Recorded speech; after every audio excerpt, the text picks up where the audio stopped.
Good evening, guys. Just for those of you who have just arrived, before we kick off at 7:30, if you wouldn't mind, just help me out testing that everything is working as it should be at the moment. So I can see Robert is there, MP Electrical is there, Adam's there, James is there, Kevin is there, and Jeremy is there. If you guys could just type in the box for me at the moment and just say that the sound is okay, you can hear me okay. You can hear the background music when I'm playing the background music. And you can see the slide on screen, which is the S.P.A.R.K.S blueprint, a simple 6-step system. So if you could do that for me, that would be quite helpful, guys. Thank you.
Okay, guys, good evening and welcome to this evening's presentation. If I can get my music sorted out, we'll all be good.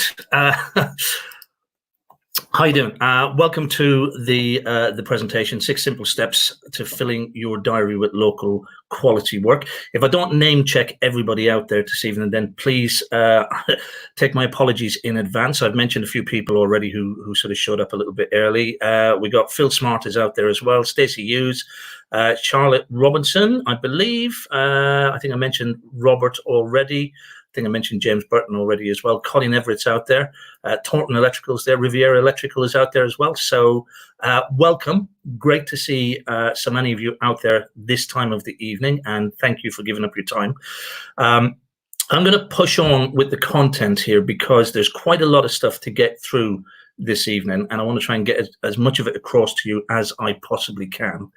I'm going to be upfront and honest about you, about the whole situation. At the end of the evening, this evening, at the end of the presentation, I'm going to invite you to become part of our community, the Toolbox community, who follow the S.P.A.R.K.S blueprint system. That's just being open and transparent. There is no pressure. There is no hard sell. There's no reason that you are going to be forced into doing absolutely anything. If you find that it's of interest to you, then we would love to have you on board, but more about that later on. I just don't want it to creep up on you and feel that you're being surprised by anything. You can imagine that what you will get from the evening is a good deal of information which will help you in your business, regardless, one way or the other, whether you decide to take another step forward with us or not. So with that said, again, I'll just do one final check. It looks like the sound and everything is okay. The slides are all okay. I'm going to put the slideshow up. You don't want to necessarily be looking at my ugly mug for the whole of the evening. So I'm going to put the slideshow up and let you have the full view of that. I will take questions towards the end. So please, if you do have any questions, please do type them into the box. Now, part of the difficulty is that I will, because of the way the presentation works and that, I won't be sort of stopping and starting to take questions. But if you have a question and you type it in, can you please reference the question to the point that we were making at the time? Because when I go back over the presentation, when I go back over your comments to find the questions, if a period of time has elapsed and we're past that point, the question needs to make sense to me. So just reference the question reference the topic or the area that you're talking about before asking the question. But please do feel free to ask any question. Those of you who know me, and there's a few of you out there who've been around for a little while and know who I am and what I do. Those of you who do know me will know that I won't leave a question unanswered. If I can answer the question at all, I will answer it. I won't just simply ignore a question. If I happen to miss a question and I haven't asked it and it is important to you, then please do ask the question again. The timeline here, as you can imagine, with now, what is there, over 23 of you, I'm sure as the evening goes on, more people will be joining. And as the time stream runs up along, it may be difficult to come back and find all of the questions, but I will happily answer any question that you have. And if you feel it's been missed, please do type it in again and I will get to the question. So with that said, let's get on with the presentation. So this is a presentation about the 6 simple step system that I use in order to fill a diary constantly with good quality local work, primarily for those who are working in the domestic sector, working with homeowners, landlords, letting agents, or anybody who basically manages a portfolio of property.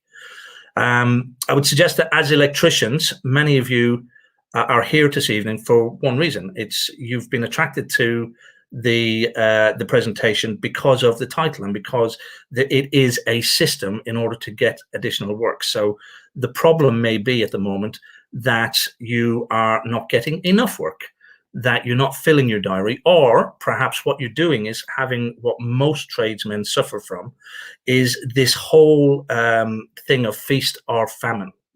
This whole issue of where one week you're looking at the diary and there's plenty of work in it, and then while you're involved in doing that work, there's no work coming in, and you look at the diary again and there's absolutely nothing for several weeks, and you've got no idea where the work is going to come from.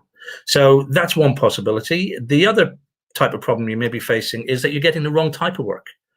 Perhaps you're being extremely busy, but you're not earning, you're not being profitable, or you're busy doing work that you detest, work that you don't like doing, work that you don't enjoy doing, working for people who are constantly trying to screw you down on price or constantly questioning what it is that you are actually you're providing for them.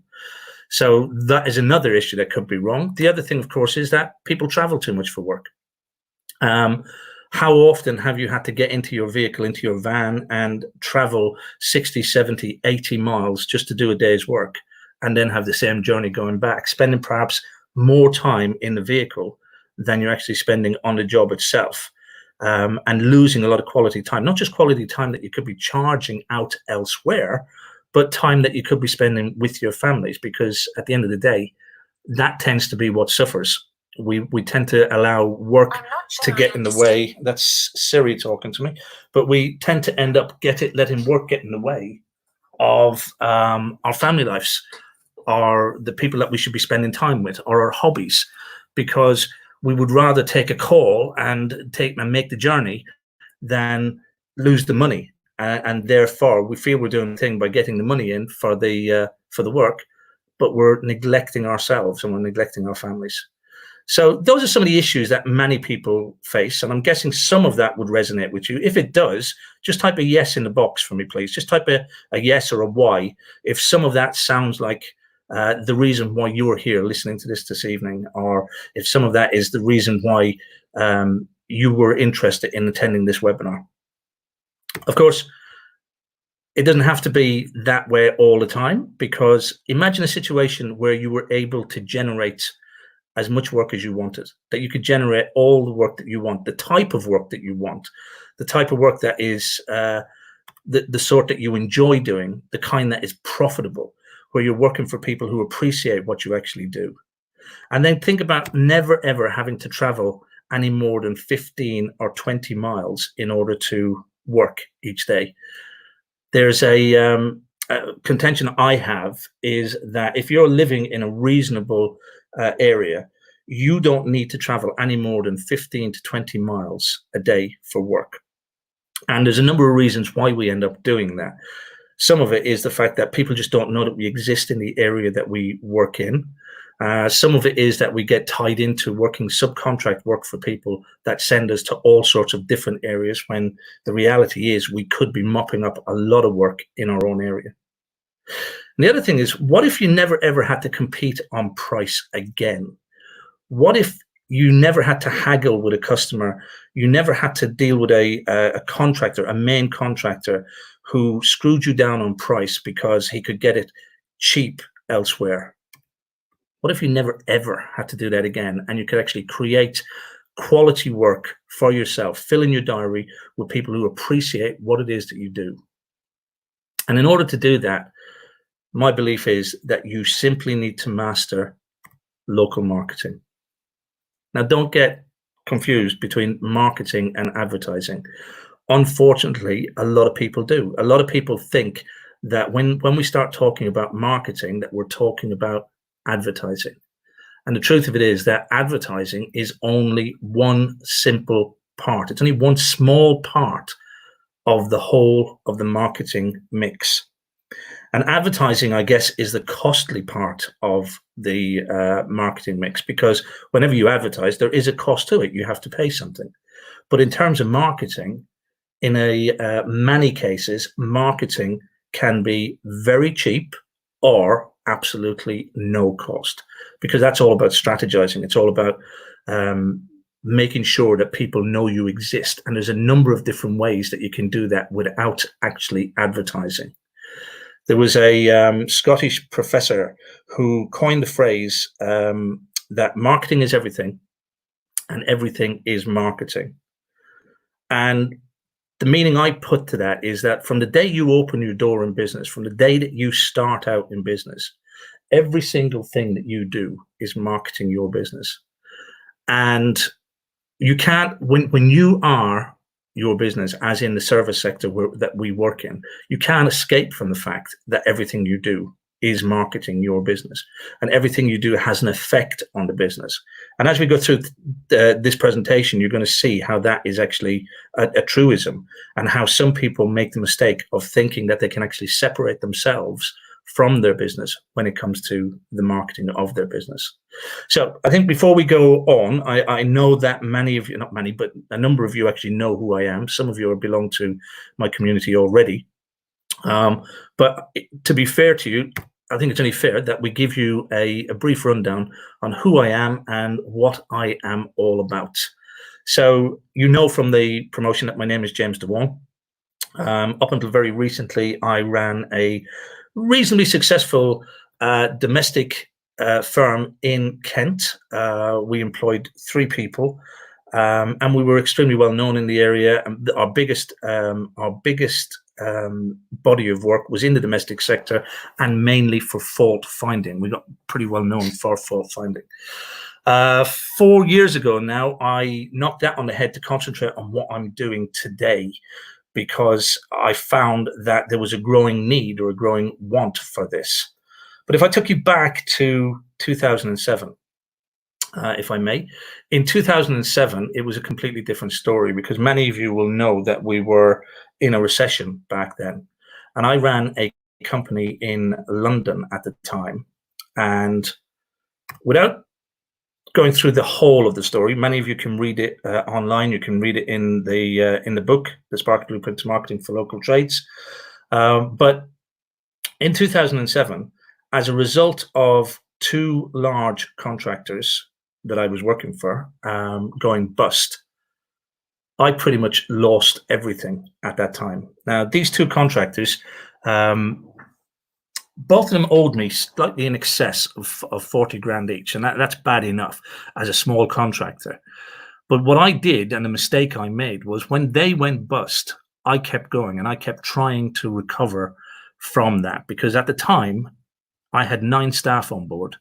I was running 3 vehicles and I had an office in Southeast London. And I believed that I had a really good business. And in fact, on paper, I did have a good business. But the truth of it was that I could never recover from the cash flow issues that those 2 main contractors going down caused. And that's simply because I had all my eggs in too few baskets. The result was that in October 2007, I ended up having to liquidate the company through no choice of my own. The liquidator, on the day I went to visit him, literally took the keys of the business, and I was not only unemployed, but pretty much penniless at the time. And I had to go back and tell my staff that they no longer had a job. Not only did they no longer have a job, but because the liquidator had taken over, I couldn't even pay them that month. And that is a heart-wrenching thing to do. And particularly it was October, it was getting close, as you can imagine, close to Christmas, when people were expecting Christmas and bonuses and so on and so forth. What was worse than that is I had to also tell my wife at the time. And we had literally just committed to a new mortgage as well. So given that was the situation, I guess I normally say I had no choice, but I guess I really probably had 3 choices. I guess one was to go and find a job.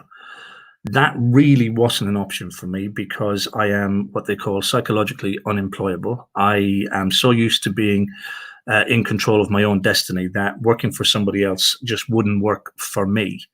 The other one was I could have just given up. I could have just thrown my arms in the air and thrown myself at the mercy of the benefit system and said, you know what, I tried, I failed, it didn't work. And I didn't do that either, because what I did was, I think it came natural to me, and that was to try and start all over again. Now, bearing in mind, I didn't have a penny. I didn't have a, not 2 bob to rub together. But what I did have was my hand tools, because a liquidator cannot take away your hand tools. They can take the rest of your business. I don't know if any of you have experienced anything like that. If you have, just type in the box. If it's something that you've experienced, let me know. But when you are liquidated like that, they can't take away your hand tools. They can take everything else. They take your vehicle. They can take any big plant that you have, the facilities, all of that can go. But they can't take away your ability to earn a living, which is your hand tools. So I was left with my hand tools and my wife's car, and I decided I was going to start all over again. But in doing that, I sort of made myself an unwritten promise, and that was that I was never going to work for contractors again. Builders and developers were not going to be the way forward for me, because I was stung. I felt bitter. I felt hurt that I had allowed myself to basically be owned by these people, where I was at their beck and call. I was running for them left, right, and center. I was turning up on projects on time. I was purchasing materials and ending up waiting to get paid. And then, as I said, eventually, when they went bust, there was nothing there for me. There was nothing in it for me. And I ended up losing everything as a result of that. So I started all over again. And basically from the boot of my wife's car, I decided that what I was going to do was concentrate on just looking at domestic work and just looking at smaller projects and build my own work. And what I discovered was that many tradesmen, many tradespeople, electricians, they tend not to dig out the individual jobs. They rather go for the larger contracts. They go for the bigger contracts because they feel there's a sense of security in that. They feel that there's a sense of, well, if I can pick up 3 weeks work here or 6 months work here or 3 months work there, that will tide me over and that will keep me going. When the reality behind that is that there's no real security in that at all, as I discovered when this crowd went bust. But also, time and time again, you hear so many stories of people who are had over by larger contractors, who are taken for a ride by builders or by developers, who are waiting long periods of time to get paid. And I decided I wasn't going down that road again, that I was going to just work on building my own workout. And I started to study and I started to learn and I started to understand just how marketing worked. And again, I'm cutting a long story short. The whole story is available, as I say, in the book, which you can get a copy of completely free. I'm not trying to sell it. You can get a copy of it completely free online. But I rebuilt things to a point where I was quite happy. It was myself and 3 guys working. I was probably at the happiest I ever was, really, because with 3 instead of 9, I was doing less firefighting, less running around after people. I was actually able to pick and choose when I wanted to be out on the tools, or if I needed to be in the office, or if I wanted to focus on marketing. And with 3 people, believe it or not, I was actually more profitable than I was with 9. But I was also generating all of my own work. I wasn't waiting 60, 90 days, 30 days for payments. I was generating my own work and getting paid. And in fact, in some cases, getting paid up front and certainly collecting at least deposits. So cash flow was good. And I'd learned how to market. I'd learned how to develop local business, how to get customers, how to hold on to customers, how to encourage them to bring people back to me, what people call word of mouth, which again, I have my own opinions on word of mouth. I hear people say, the only thing you need in business is word of mouth. And when you ask them what they mean by that, they've got nothing to back it up. It's a phrase that they trot out simply because they've heard it previously from somebody else. They've heard it from their boss, or they've heard it from the guy that they served their apprenticeship to, or whatever, but they really have no substance behind it. When the truth of it is, word of mouth is a strategy, but it's a strategy that needs to be worked at. It's not a wish. It's not holding your finger in the air and hoping that somebody is going to pass on some work to you. You need to actually develop it. So I worked out basically how to do local business, how to get local business. And as a result of that, I had a number of local tradesmen and tradeswomen coming to me and asking me, how was I doing it? How was I getting so busy? How was I finding the work? I mean, at the end of the day, we were at the tail end of a recession. I was building a business. I built one from scratch. And I ended up helping a couple of individuals. There's one who stood out in particular, but I ended up helping these people to grow and develop their business. And people kept saying to me, you should do something with this. You should develop this. Other people need to know what it is you know. And we looked around and there was absolutely nobody in the UK at that time teaching or training electricians how to actually build their business. There were plenty of courses on doing the electrical work. There was plenty of courses on the regs and so on and so forth. But there was nobody actually teaching people how to make a business out of it, how to earn a decent and a proper living from it. And people were making the same old mistakes time and time and time again. So again, long story short, I started to do that. I started to basically write down everything that I was doing to rebuild my business. I started to write down and document the strategies that I was trying, what worked for me and what failed, what was working well, what didn't work so well. And I discovered a hell of a lot of stuff along the way. I then started to create a number of products, I guess, and tools. It started off, believe it or not, many years ago with webinars, just like we're doing today. Funny enough, I moved away from them for a while and was doing a lot of live stuff. But obviously because of COVID and the situation that we have at the moment, I'm back online again, doing it this way. But I created a couple of ebooks. I was doing webinars and podcasts. I created the membership program, which is called My Electricians Toolbox. I'll talk to you more about that later. I had a good, busy YouTube presence. And I started to build a community of people who were really getting value from what it was that I was doing. That community today stands at over 248 members of the actual toolbox itself right today. I then went on and I wrote a book which became an Amazon bestseller. It spent over 3 years in the top 100 on Amazon. 3 weeks after being published, it went to #1 on Amazon, so it became a #1 bestseller within 3 weeks of being published. And I guess all of that tells you that there was a hunger, there was a need. There were people who wanted to hear this information. There was people who wanted to understand how to actually grow and build their businesses. I then took the training on the road. I went out and I created my own workshops, and I traveled the length and breadth of the UK delivering those workshops in many of the major cities. Some of you may or may not have attended some of those workshops. As a result of those, I was invited to go and talk at a number of larger events, events such as Expert Empires. I also spoke at NIC Live and Alexa Live, North and South, for 3 years running. I did presentations at those. Again, some of you may or may not have seen me present at those. And the upshot was that over the course of these years, while I was doing all of this, writing the book, building the membership program, developing the business, all of that, it sort of led me to realize that there are only 6 areas that you need to really pay attention to in your business in order to have a successful local business. And it's perplexing and I guess puzzling that many people don't even skim the surface with these things. And it doesn't take a lot to really create a successful local business. And I guess the reason why people don't do it is simply because they're not aware of it.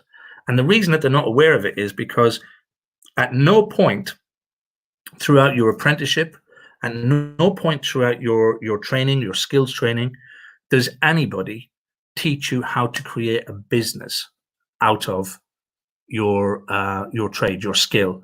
Just type in the box if that is true for you. Just say yes, that's true.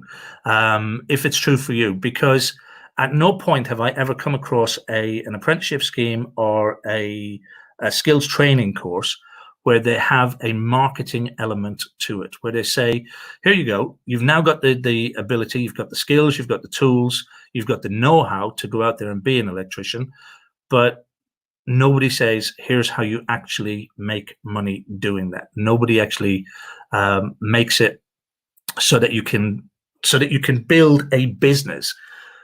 And then suddenly you're out there in the world. You're out there with your training, with your qualifications, and you go through an apprenticeship scheme. And again, I would imagine every single man and woman who goes through an apprenticeship or goes through a skills training course, in the back of their head, at some point, they have this belief that they will one day be self-employed. I don't think I've ever come across an apprentice who hasn't. Now, I know there are many who have gone down and tried the self-employed route. They failed at it and then given up on the idea and gone back into employment, and they're quite happy in employment, and that's fine.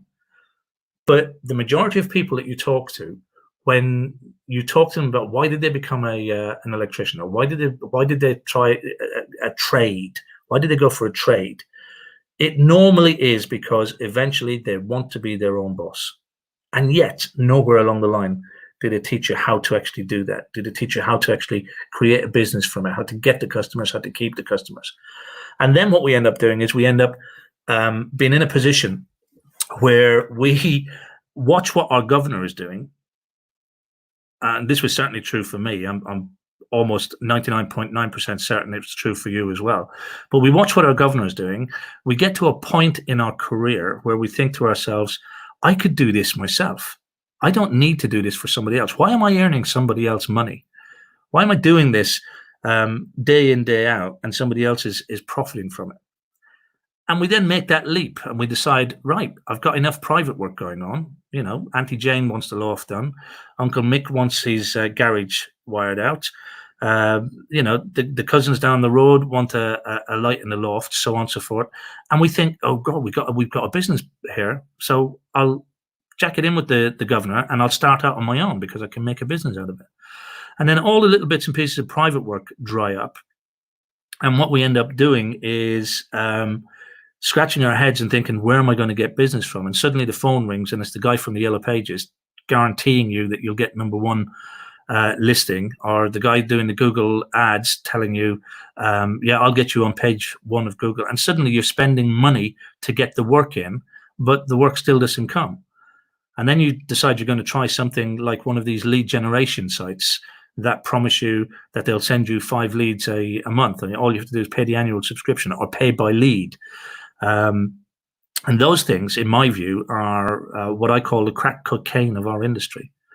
And the reason I say that is because they keep giving as long as you are spending with them. But 9 times out of 10, what they're giving you is not good, #1, because in their case, it's not good because they're giving it to other people and they're causing you to compete on price in order to get or to try and win that work. But it's also not good in the sense that when you stop paying, the leads stop coming. And that means that you've built absolutely nothing for yourself. You've got nothing to show for it. So you've paid your annual subscription, you've paid monthly or by lead as you get the leads. And then if you can't afford to pay it, you don't get the leads. If you stop paying it, you stop getting the leads.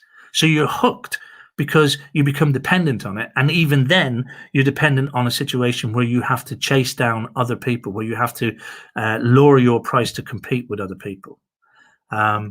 So, as I said, what I created or what I discovered was that there was 6 areas, just 6, that if you really focused on them, then these 6 areas would help you to create a successful local business. And the areas that we looked at are, first and foremost, we don't tend to specialize. Now, what I mean by that is, how many times have you seen a vehicle with an electrician's vehicle with the wording on the back of it, domestic, commercial, and industrial? And I'm sure many of you have seen that, and some of you probably have that on your vehicle as well. And that's fine if it's what you do, domestic, commercial, and industrial. And for many of us, that is what we do. However, from a marketing perspective, when you're actually marketing your business, you need to make sure that your message to the people you want to attract is clear. So, for example, if I want to work primarily in the domestic sector, it doesn't mean that I have to refuse industrial work or I refuse commercial work. But if I want to attract mainly domestic customers, then I should let it be known that that's what I specialize in, that particular area. And even further than that, if I specialize in a given area within the domestic sector, for example, in my case, it was fault finding, it doesn't mean I have to turn away or refuse other domestic work. It just means that I get better known for the work that I enjoy doing, which is fault finding. Now, for you, it may be that you enjoy rewires, house bashing. It may be that you enjoy doing new kitchen installs, ripping out and reinstalling the wiring for new kitchens. It may be that you enjoy doing extensions onto existing builds. Whatever that area is that you want to attract more of, then you need to be seen as being the expert or the specialist in that particular area. And we don't do that. And there's a couple of good things to do about that. One key thing is that when you specialize like this, then you have less competition. So, in other words, what you enjoy doing and what you target and what you want is not necessarily going to be what everybody else targets and everybody else wants. So that helps in order to limit the amount of competition that you actually have to face. Next thing is positioning. Again, we're not very good at proving to people that we are the experts that we are. We don't make the effort to let people know. You know, I've heard so many people complain, and you see it when whether you're talking to somebody in the wholesalers or whether you're on one of the Facebook groups, one of the communities where there are many electricians gathering. You hear people complaining all the time that you know, such and such a cowboy has taken the work away from you, or the customer has gone with somebody based on price, or some, you know, young whippersnapper has just up and taken the work, and people don't realize who you are and what you do. And that's all about positioning you and your business locally. Next thing was the whole thing around awareness. Now, I said to you previously that advertising is only a part of the whole of the marketing mix. But this is what the whole thing about awareness is, that people in your local area currently may not know that you exist.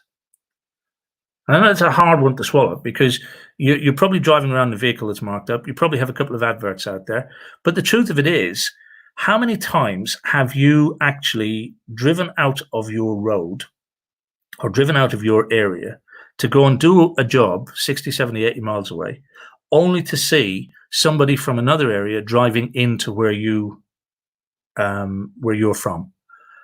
And again, I know from doing this at the live events, if I was standing in a workshop talking to you now, I'd see some hands going up. But the truth is, that happens only because people in your area do not know that you exist. Or if they do know you exist, they don't know what you do. How many times have you had a phone call from somebody saying something along the lines of, I don't know whether I should bother you with this, or this might be a bit too small for you, or I don't know if this is the kind of work that you do. And the reason you get calls like that is because people are not aware of what you do. And the way you advertise and the way you promote your business is extremely important if you're going to attract the kind of work that you want to attract. Next thing is about building relationships. And we all know that people buy from people that they know, like, and trust. It's easier to sell your service, to win a quote, if the person that you are doing it with knows you, likes you, and trusts you. And the problem is that we don't make the effort to do that with people. We think because we are the best electrician in the town, and we all think we are the best, don't we? We think because we're the best electrician in town that everybody should just flock to us. But we don't put the time and effort into actually building relationships. And these relationships, you know, you need to start building them long before the person even picks up the phone. And you ask, how do you do that, James? Well, there's a number of different things that you can do in order to build relationships in your local community when people start to begin to know who you are. But also, when you first meet people, there are ways, methods that you can use in order to, inverted commas, win them over so that they favor you above the next guy who comes in to do a quote. And we do a particular training on all of that. It's about rapport building and relationship building. The next thing is about keeping in touch. And this is the whole element of communication. And again, I think many of you would agree with me that there are any number of clients, any number of customers out there who will say that one of the worst things about any tradesman is communication. How many times have you turned up on a job that you've gone to, you've knocked on the door, and the person's come to the door, or they're already shrugging their shoulders and sighing and going, well, at least you turned up, because I've called 3 or 4 guys and they never did, or I called so-and-so and he promised he was going to come and he didn't come. How many times have you spoken to a customer where they said somebody's come and they've done the quote, they've had a look at the project, but never responded back? How many customers have you had that when they have somebody in, a tradesperson in, to do some work for them, and then the job gets out of hand and they are faced with a huge bill at the end of it, and they go, they're not paying it because they're shocked at the price, simply because there's been no communication throughout to say what was extra, what wasn't extra.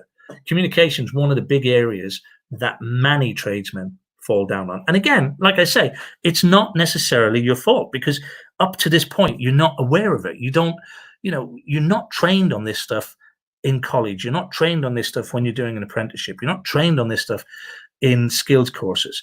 And therefore, your focus and your energy is on the job. It's on the project. It's on the work, the actual physical doing of the work. So learning how to do all of this puts you streets ahead, miles ahead of any other tradesman in your local area. And then, of course, the final part of this is to systemize things, to make it in such a way that what it is that you're doing does not take up all of your life. You've got to systemize things in such a way that when you're actually working on your marketing, it can almost be semi-automated, so that it works like a machine in order to start bringing you in a constant stream of work. What I refer to it is, it's a little bit like a funnel. It's a little bit like many of you will know what a sort of a petrol funnel looks like, that you have work coming in at the top end, and you should have lots of that coming in when your marketing is working correctly for you. And then as it comes through, it filters out to you selecting the kind of work that you actually want to be doing. So those were the 6 areas that I discovered, and I believe that if you focus on just these 6 areas, and it's simple to do, if you focus on just these 6 areas, then you will build a very successful local business. And what we created around that were solutions, trainings for each part of this. So for the whole concept of specializing or niching down in your business, what I created was the Specialist Niche Generator. And inside the niche generator, we look at 3 specific areas. What is the actual type of work that you want to be doing that is profitable for you, that is enjoyable for you, and that will help you to stand out in your local community? Who is it that you should be targeting? Because not every customer is a good customer. And I'm sure many of you have had scenarios where you've wished you never got involved with somebody. And then you've had other scenarios where you thought that they were a dream, they were the ideal, the perfect customer, what we call the ideal customer.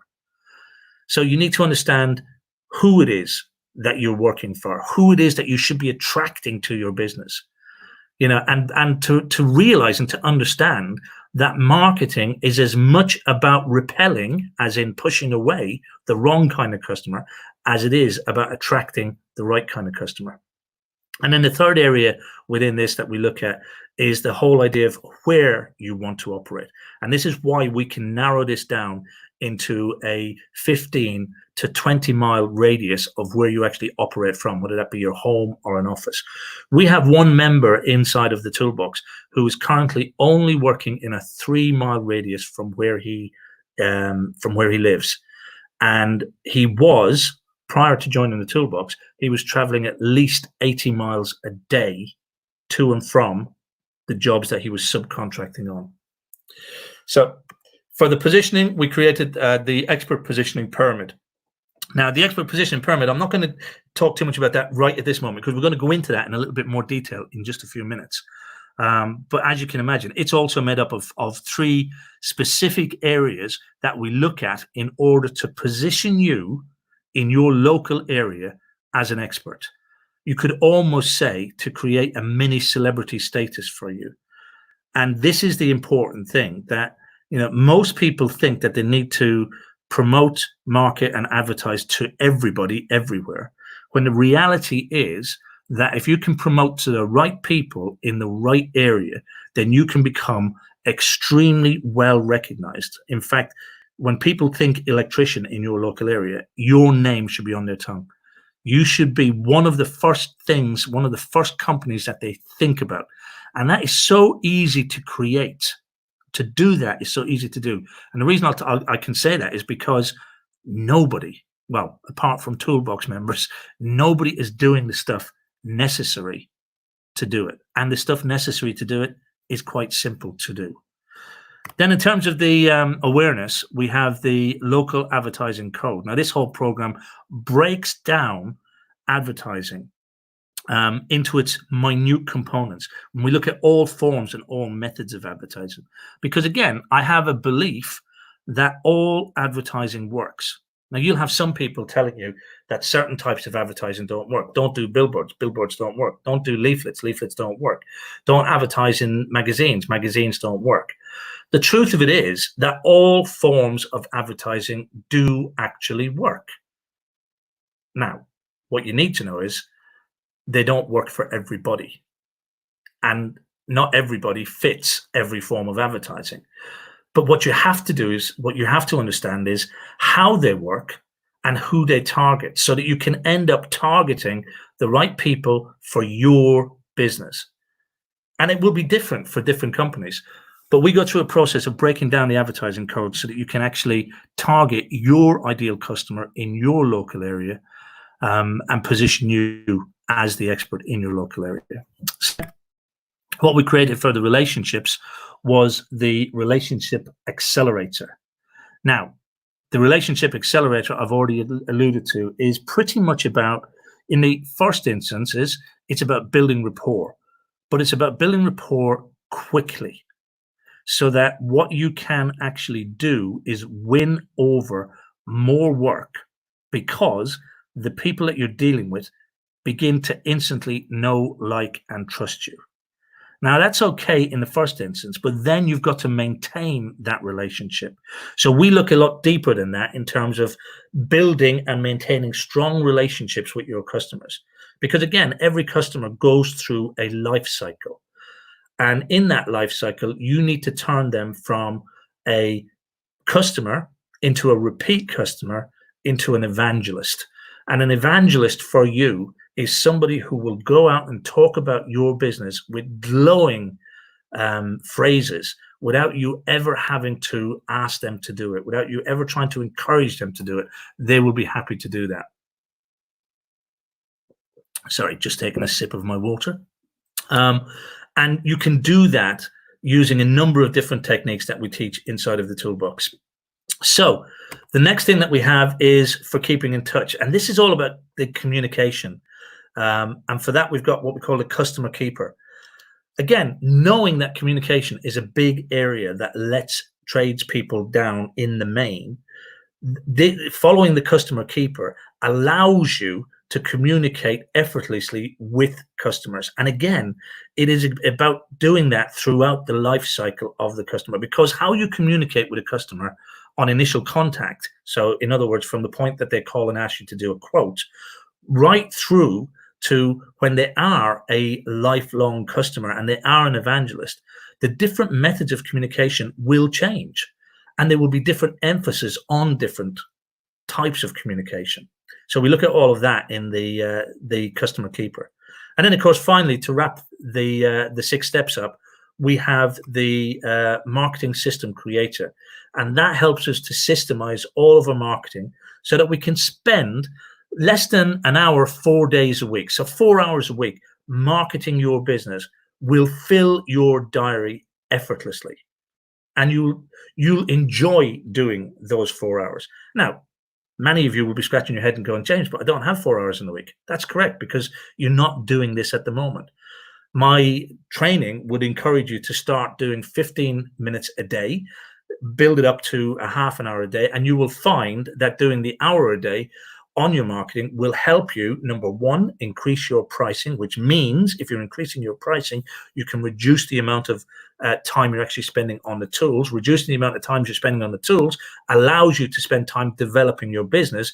Developing your business allows you to grow. And as a result of growing, it allows you to spend less time off of the tools, more time developing the business, and therefore earning more in the long term. It works. Trust me. And we have a body of members who will explain and tell you exactly the same thing. So those are the 6 steps. Those are the 6 areas that I believe if you focus on them, those are the 6 solutions, the 6 training areas that I develop. So everything that we do inside of the My Electricians Toolbox community is based on those 6 steps.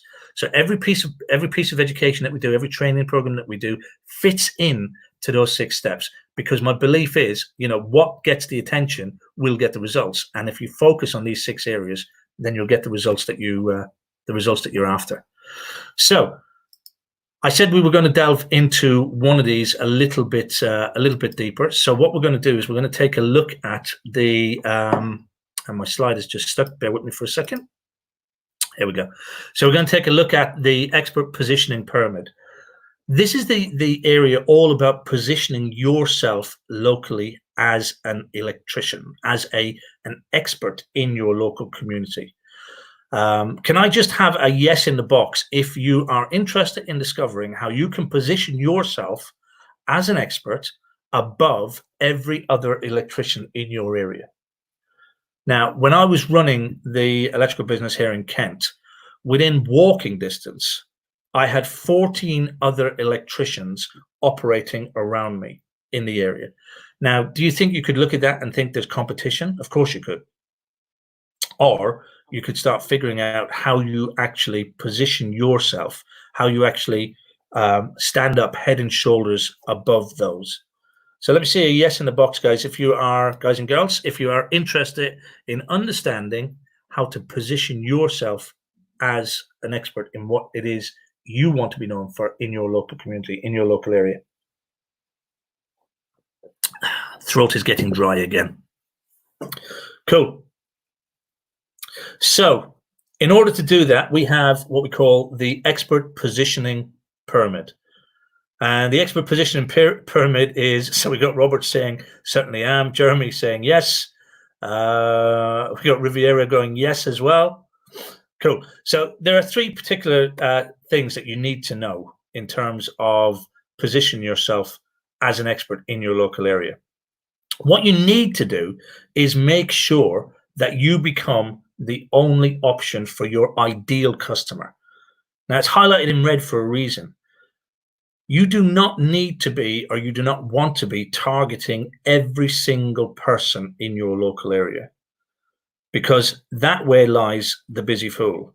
If you are targeting everybody in your local area, what you will end up doing is you'll end up running around doing quotes for projects that you're never ever likely to win, or you'll end up doing jobs for people who are going to argue the toss. They're going to try and screw you down on price. They're going to complain about every little thing just to barter with you, or just to try and win one over on you.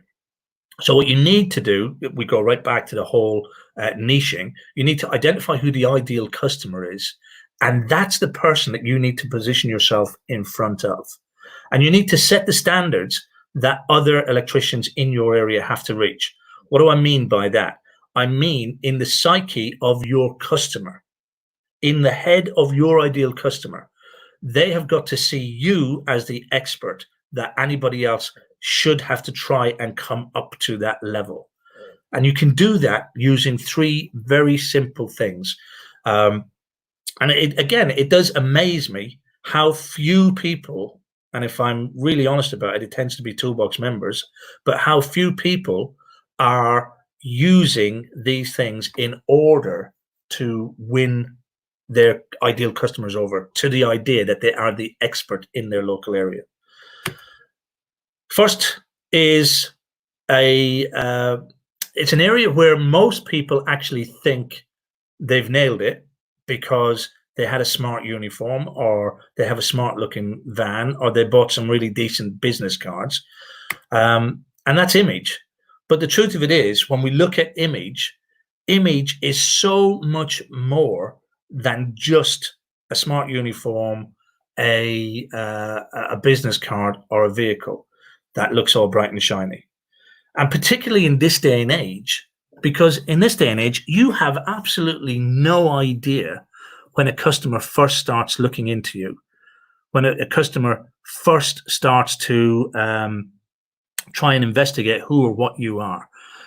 Because today it's so easy on the internet, on social media, they have so many different ways of checking out who you are and what you do, that they will be digging in and looking about. There's a story I talk about sometimes when we do the live workshop of the early days of Twitter. Way back in the early days of Twitter, there was a few electricians who had realized that Twitter could actually be a good source of business. It would be a good way to promote your business. And many of us that were using it, electricians at that time, were doing it relatively sensibly and promoting ourselves and being decent people, if you like, on Twitter. And this was at the time when characters were limited and so on and so forth. And there was no real advertising at that time. It was literally just the posts.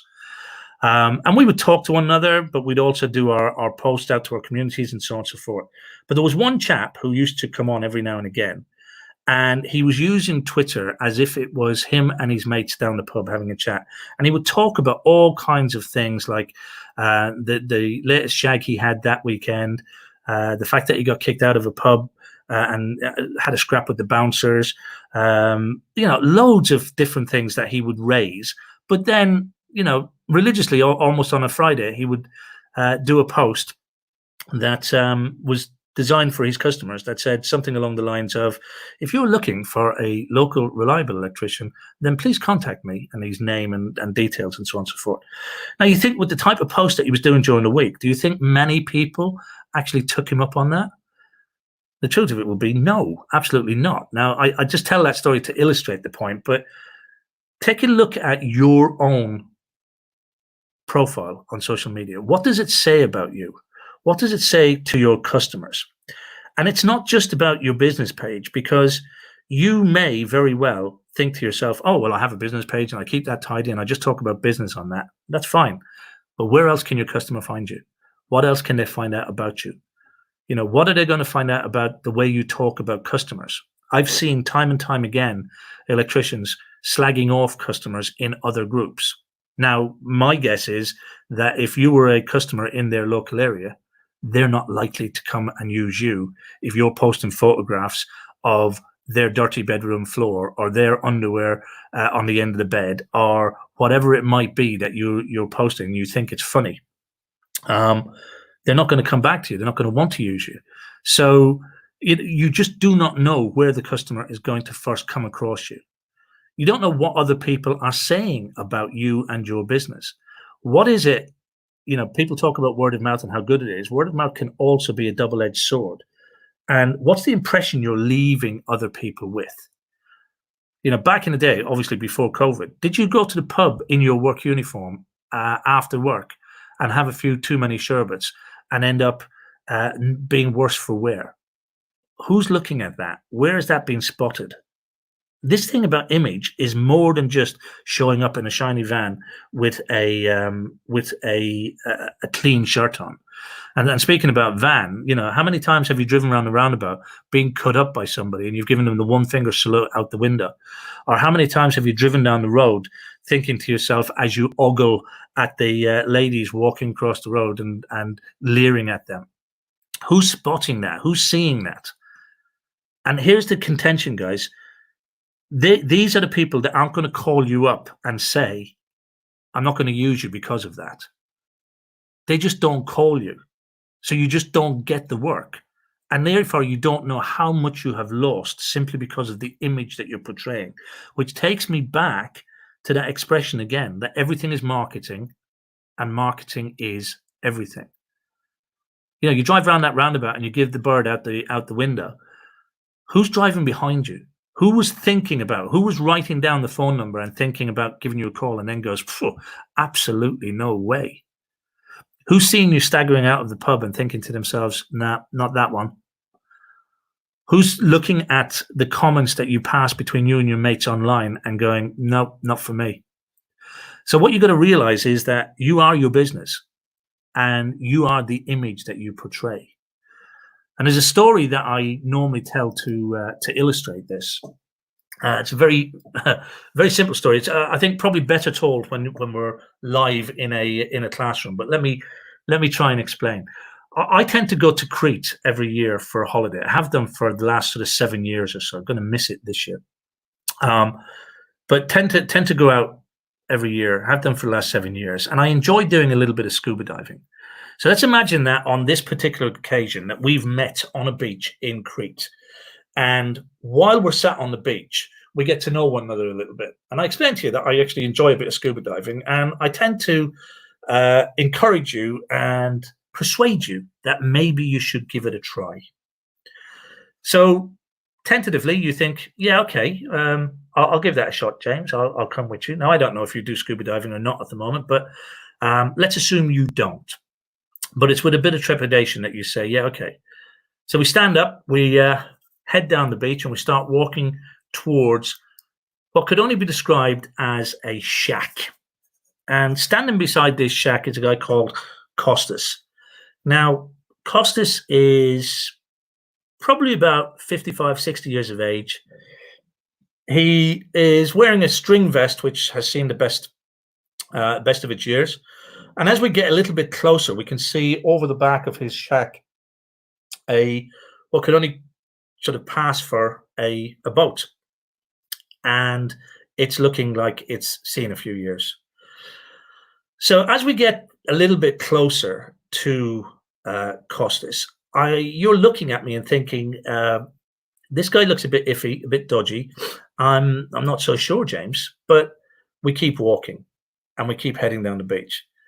But as we head down the beach, then what comes into sight is a chap called Yanni. Now, Yanni's standing beside a beautiful little cabin.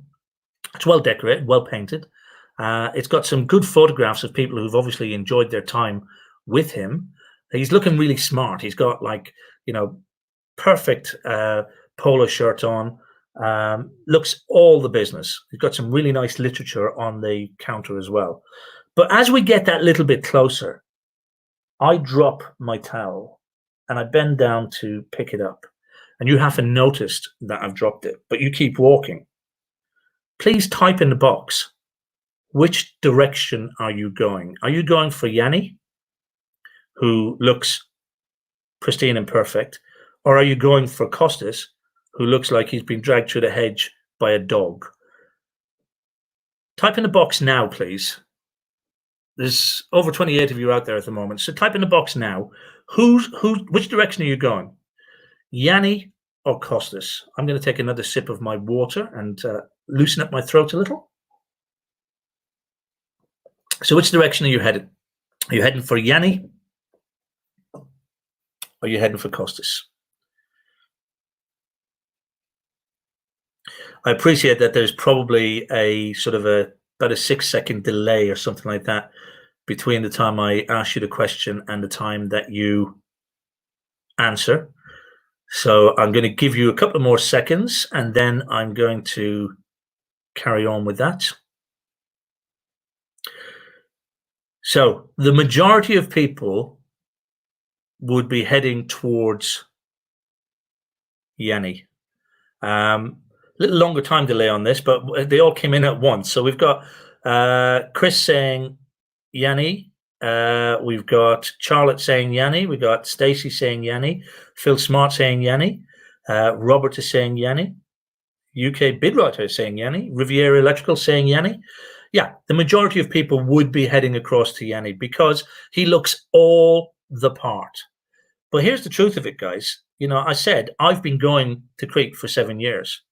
This is the first year I have seen Yanni there.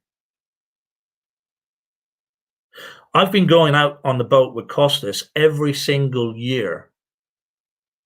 Costas has never lost a passenger. He knows the waters like the back of his hands. He can take you to the best diving spots, take you to the best areas where you can see the fish, the wrecks, and so on and so forth. He treats you like a king when you're on his boat. He gives you the best quality day out that you would ever have on that island. And Yanni, this is the first time I've ever seen him there. And yet, everybody is lining up behind Yanni. Now, here's the point. Who in your local area has just shown up, is taking all the work because they look the part, but you're actually the better electrician? And this is the problem that Costas finds himself.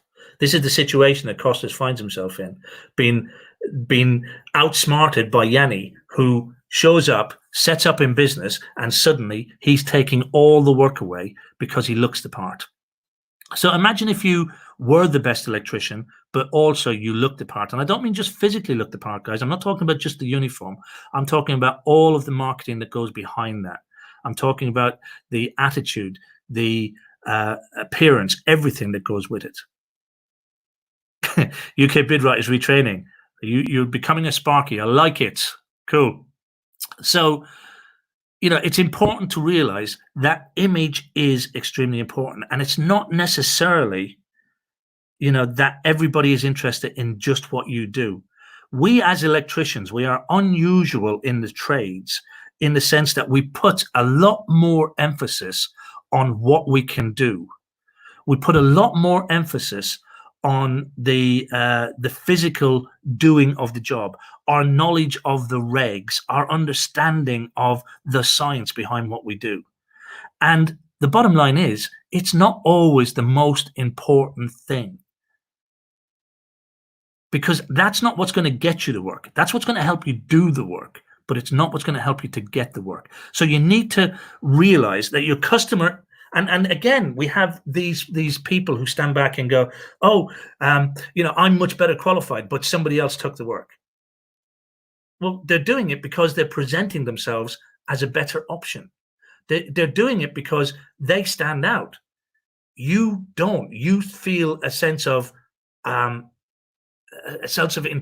because you're highly skilled, because you're highly qualified, and you should have that sense of entitlement, but your customer doesn't know it, and they don't know the importance of that. So image is more than just how you appear. It's everything to do with how you are, how you act, how you perform in front of your customers. So the next thing in the triangle is to educate. But James, what do you mean by to educate? I'm talking about educating your customer. And of course, when I talk about educating your customer, I'm not talking about turning them into electricians. I'm not talking about making them sparks. What I'm actually talking about is educating them in why and how they should use you. And again, I'll say people do not do this. You put an advert out and you hope that people are going to pick up the phone and call you. Well, why in God's name would they call you over any other electrician? Why does your ad make it the point that they should actually pick up the phone and call you? Everybody else, every other electrician is putting out an ad and they want to be called as well. And yet there's a very simple step in terms of providing educational content to your customer that will encourage people to call you. And again, much of this is done before you even know who the customer is. This is stuff that you should be doing in order to market your business. And the type of thing I'm talking about in terms of content, guys, is you should be letting people know who you are and what you do. Sounds simple. We'll talk about how you do that in a moment. Who you are and what you do. And that is not necessarily just putting out an advert saying, this is who I am and this is what I do. There are a number of different ways that you can do this. The other thing is, why should they use you over anybody else? Why pick you? The value in educating your customer in doing this, it's, you then can't stand back and say, somebody stole my work, somebody took my work. Because if you haven't educated your customer in why you are a better option, if you haven't educated people in your local area, if you haven't educated your ideal client about the options and about why you are the best option, then you can't complain that somebody else is taking your work. The other way to educate your customers is to provide them with information that they need to understand and know. And you do that by providing things like help sheets and responding to common questions. We'll talk about how in just a moment, or the methods of doing that in just a moment. The other thing is to advise them and talk to them about pitfalls. What are the issues or problems that could arise by having the wrong kind of people come in and do the work? What are the problems that could arise by you attempting to do the work yourself? What other supportive trades do you know that could help them out as well? So there's a huge area that you can educate your client in. The other thing, of course, is, and this one raises a bit of a bone of contention sometimes, is how to. And the truth of it is, many of your customers at the moment have, as you know, access to the World Wide Web. And they are curious people, and they will try, in some instances, not in all, they will try to do stuff themselves. And when they try to do stuff themselves, they go looking for information. And where do they go? They go to the god of Google, and they type into Google or YouTube, YouTube being the second biggest search engine, how to change a socket, how to change a plug top, how to replace my LED lights, and so on and so forth. And when they type that information in, they are getting videos, they're getting help sheets, they're getting information from other people. Doesn't it make sense that that information should be coming from you? Because if you can optimize your presence online, that when people search online for how to, and they're in your town, your village, your street, if they could come up with your video and realize that you are literally just down the road, who are they going to call when things go wrong? Who are they going to call when they realize that it's too big a job for them to take care of or to do? Who are they going to call? They're going to call the person who has been helpful, the person who's in their local community, the person who's just down the road, because you can optimize all of your online presence, whether it's your Facebook or your YouTube channel or your website, in order to respond to local queries. So the third area, and this is where we get to delve a little bit deeper into how you provide that kind of content. The third area is about the media that you use. And when we talk about the media that you use, we are talking about all of the assets that you put into play in order to educate your customer. And those assets will include things like your website, your blog site, your YouTube channel, magazine articles, help sheets that you will create. So your YouTube channel can be optimized for local views, so that when you place any kind of a video on your YouTube channel, people in your local area searching for that kind of information will see your videos. Now, if they see your videos, they see your face, they start to recognize you. It starts to position you locally as the go-to expert. When they read your blog post, it starts to position you. When they open up the local community magazine and you've written an article in that magazine, whether that article is about how to select the right tradesman for your project, whether that is 5 helpful hints on how to save money at home, whatever the article is about, it's positioning you locally. So these are all the different type of assets. Help sheets, to provide help sheets. How many times have you gone to a customer and you've tried to explain to them, I can't install that metal light fitting that you bought from wherever you bought it from IKEA, let's say. Not that you want to, but that light fitting that you bought from IKEA, I can't install it because you don't have any CPC. You don't have any earth at your light fitting. It's an old wiring system. How many times have you gone and done something like that? And you've at the point where you've taken down the light fitting, the old light fitting, and you're explaining it to the customer, and they're looking at you as if you're trying to screw some more money out of them. They don't understand it, and they don't realize that what you're actually telling them is the truth. They think that now that you've gone so far, you're going to try and screw them for some extra money. And then you start to explain to them about the CPC, and you start to explain to them about 1960s wiring and so on and so forth. And then they're only more convinced that you're trying to talk them around and that you're trying to baffle them with bull. But the truth is, it's the truth. Now, if you can walk back to your vehicle, open up your binder and hand them a printed help sheet, a document that explains what it is, then you're not just trying to do some fast talking. This is real. This is something. It doesn't necessarily have to be a physical piece of paper. You can direct them to a website where you have PDF documents that they can download themselves. So it's not just something you've made up on the spot. This is real. It makes for a much more convincing argument. Now, this is only one example. We get the very same kind of inquiries when you talk about people needing to replace their consumer units, when we talk about reasons why you should have a rewire, when we talk about reasons why the cable size for a shower is too small. All of these things, all of these help sheets and items that you can create, you can also create videos about. You can also create help sheets about. You can create blog articles about. You can create articles for community and local magazines about.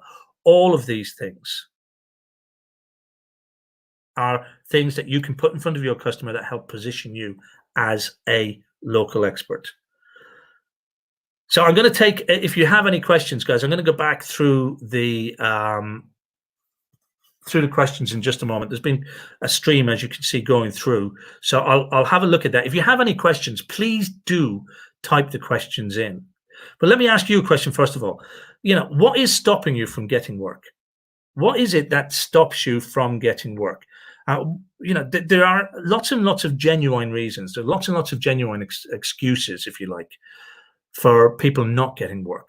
But some of the ones that I hear that I think, you know, don't hold on to these beliefs. Some of the ones that you hear when you're standing in the wholesalers talking to people, or you're talking to people in some of these Facebook groups that are out there, communities of electricians, are things like, there's not enough work out there. Well, I can guarantee you guys that in your local area, there is an abundance of work for electricians. Within a 15 to 20 mile radius of where you actually operate from, I can almost guarantee you there is enough work for you to run a sustainable, profitable business. We have proven this in the toolbox time and time again. Right. Are there exceptions to the rule? Yes, there are, of course. If you're living in the Outer Hebrides or the Brecon Beacons or whatever, of course, it's not going to be a 10 or a 15 mile radius, but you just extend your circle. The bottom line is that in most instances, within a local area, within a 15 to 20 mile radius, you have enough work in your local area. If you market yourself properly, if you position yourself properly, you will win that work. One of the other things you hear is that I'm always outpriced by others. I'm always constantly fighting on price. And I'll tell you now, guys, genuinely, this is a mindset issue. This is an issue of mindset, and it's not your customer's mindset. It is your mindset. If I can tell you that there are electricians who are charging a minimum charge of £145 per hour, a minimum charge of £145 per hour, and there are other electricians charging £18 to £20 per hour, which one would you rather be? Because both can get the work, both can get the business. One can be completely busy as a busy fool, and the other one can be busy enough to make a very handsome living out of it. It's not about being outpriced by others. It's about positioning yourself so that you show value for what you charge, what you believe you are worth. And I guarantee you it is a mindset issue. And we have a lot of work that we do with our members in the toolbox on mindsets around this. Because when you, and this is going to sound like the L'Oreal ad, not that it means to, but when you believe you're worth it, then your customers will believe you're worth it as well. But if you don't believe you're worth it, if you fall into all of this hype that, oh, I can only charge so much because if I don't, I'm ripping people off. If you subscribe to that belief, then your customers will feel that from you. They will experience that from you, and they won't believe that you're worth it either. And I'm not suggesting for 1 minute you go out and rip people off. I'm saying that you price yourself fairly, and fairly means being fair to you and your family as well. We have a tool in the toolbox for working out what your minimum charge is. And, 9 times out of 10, the majority of people, when we run them through this as a first exercise, you can discover that they're either just breaking even or it's costing them to actually go to work. We had one particular individual that it's probably about 3 years ago now, that we actually ran through the process with them of working out what their minimum charge should be. And in essence, it's a jazzed up cash flow projection tool. But the bottom line is we had worked through all of the figures in their business. And it turned out they were employing, I think it was 7 staff at the time. They were extremely busy. They were doing lots and lots and lots of work, which was great in terms of being busy. But it was actually costing them £48 per week to go to work. So when they actually thought that they were being profitable, when we actually looked at the whole thing, and when we worked out the figures, it was costing them £48 a week to go to work. Now, with a cash flow, that can be hidden. You can hide that if you've got enough work coming through for a while, but eventually that kind of stuff creeps up on you. Eventually that creeps up on you and you realize that you don't actually have a business, that you're running around like a busy fool and you're not actually making money out of it. And what we aim to do in terms of pricing is to price you in a way that you are covering all of your costs and you are making a profit. Profit is not a dirty word. It is not a dirty word.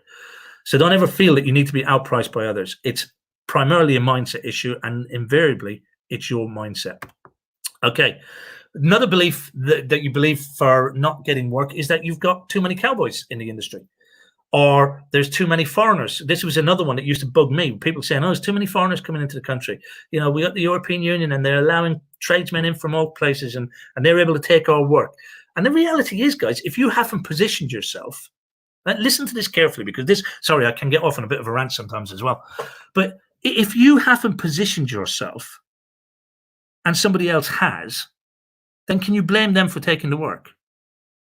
If you haven't made it clear to your customers or your potential customers the value of using you over using somebody else, then can you blame the customer for making the wrong decision? But yet we stand back and we moan and we complain and we groan that there's too many cowboys and they're taking the work, and there's too many foreigners coming in and they're taking the work. But the bottom line is we haven't done anything to cement our own positioning in our local area. And that's what we need to do, not grumble and moan, but pull our fingers out and actually do something to create our own positioning so that our customers know the value in using us. Another reason that we hear is they've changed the regulations. Regulations are too tight. We can't do this. We can't do that. Some of the other stuff that we hear is Brexit. Remember that back in the day before we had COVID, we had Brexit. The other thing is politicians. We blame the politicians. We blame everybody except looking at what we can actually do ourselves. And then, of course, now we can blame COVID as well, can't we? Because we can say, well, we can't go into people's homes and so on and so forth. Look, the truth of it is that we can either make excuses or we can make money. But the truth of it is you cannot do both. You can't do both.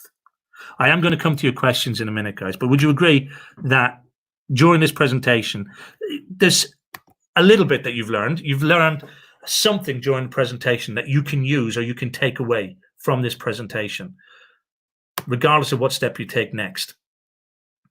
We'd also have to agree that in the time given, it would be impossible to cover every single thing that we teach inside of the toolbox or all of the S.P.A.R.K.S blueprint system. So what I'd like to do is I'd like to make you an offer. I told you at the beginning that I would do this. I have got a special offer, so if you stick around for that, I will explain that to you. And if you act fast today, I'm going to give you a deal for today. So if you would like to be a part of this community, we only allow one electrician per postcode. Now, my belief is that that should be you, because if it's not you, it will be one of your competition. Now, what does that mean? One person per postcode. One electrician in each postcode only will ever be allowed to join the toolbox, because my belief is that I do not want hundreds of people operating in the same area using the same tactics and techniques, because if there were, then it doesn't give you the edge. It doesn't give you an opportunity to stand head and shoulders above everybody else. So only one person, only one electrician will be allowed in per postcode. Again, I'll say that should be you.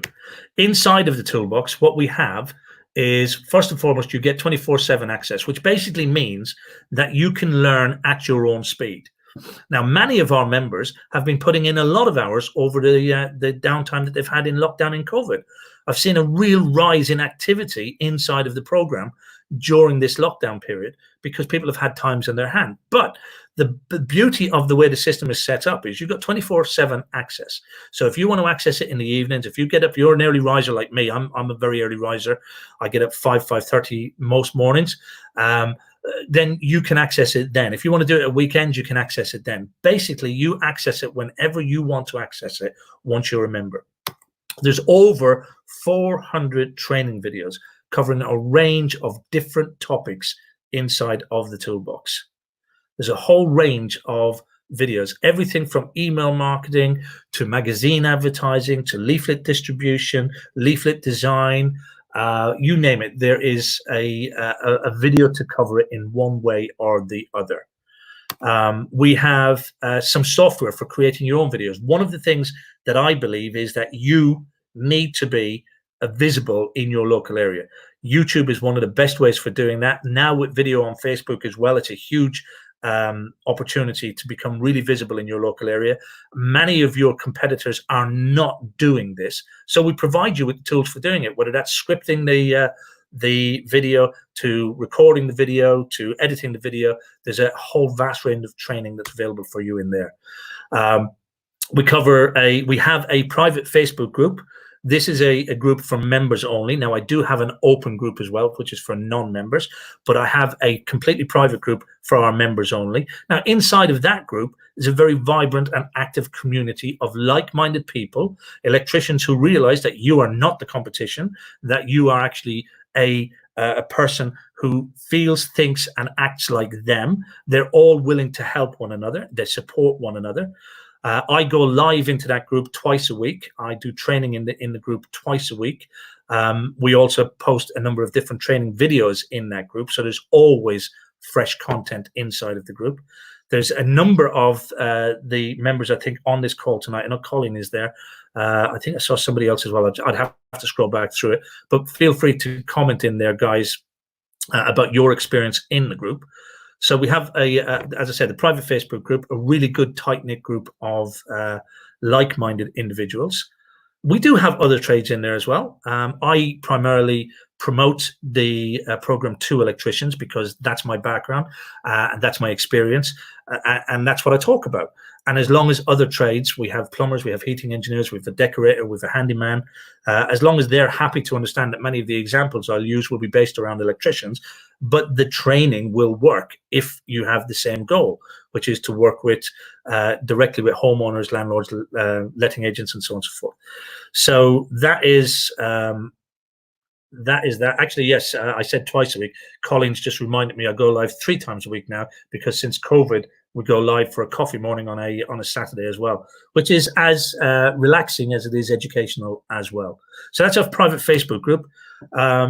There's access to our live workshops. Now, normally, this type of a workshop I do live. I book a hotel, we have a room, we put 20, 25 people in a room, and we do a presentation.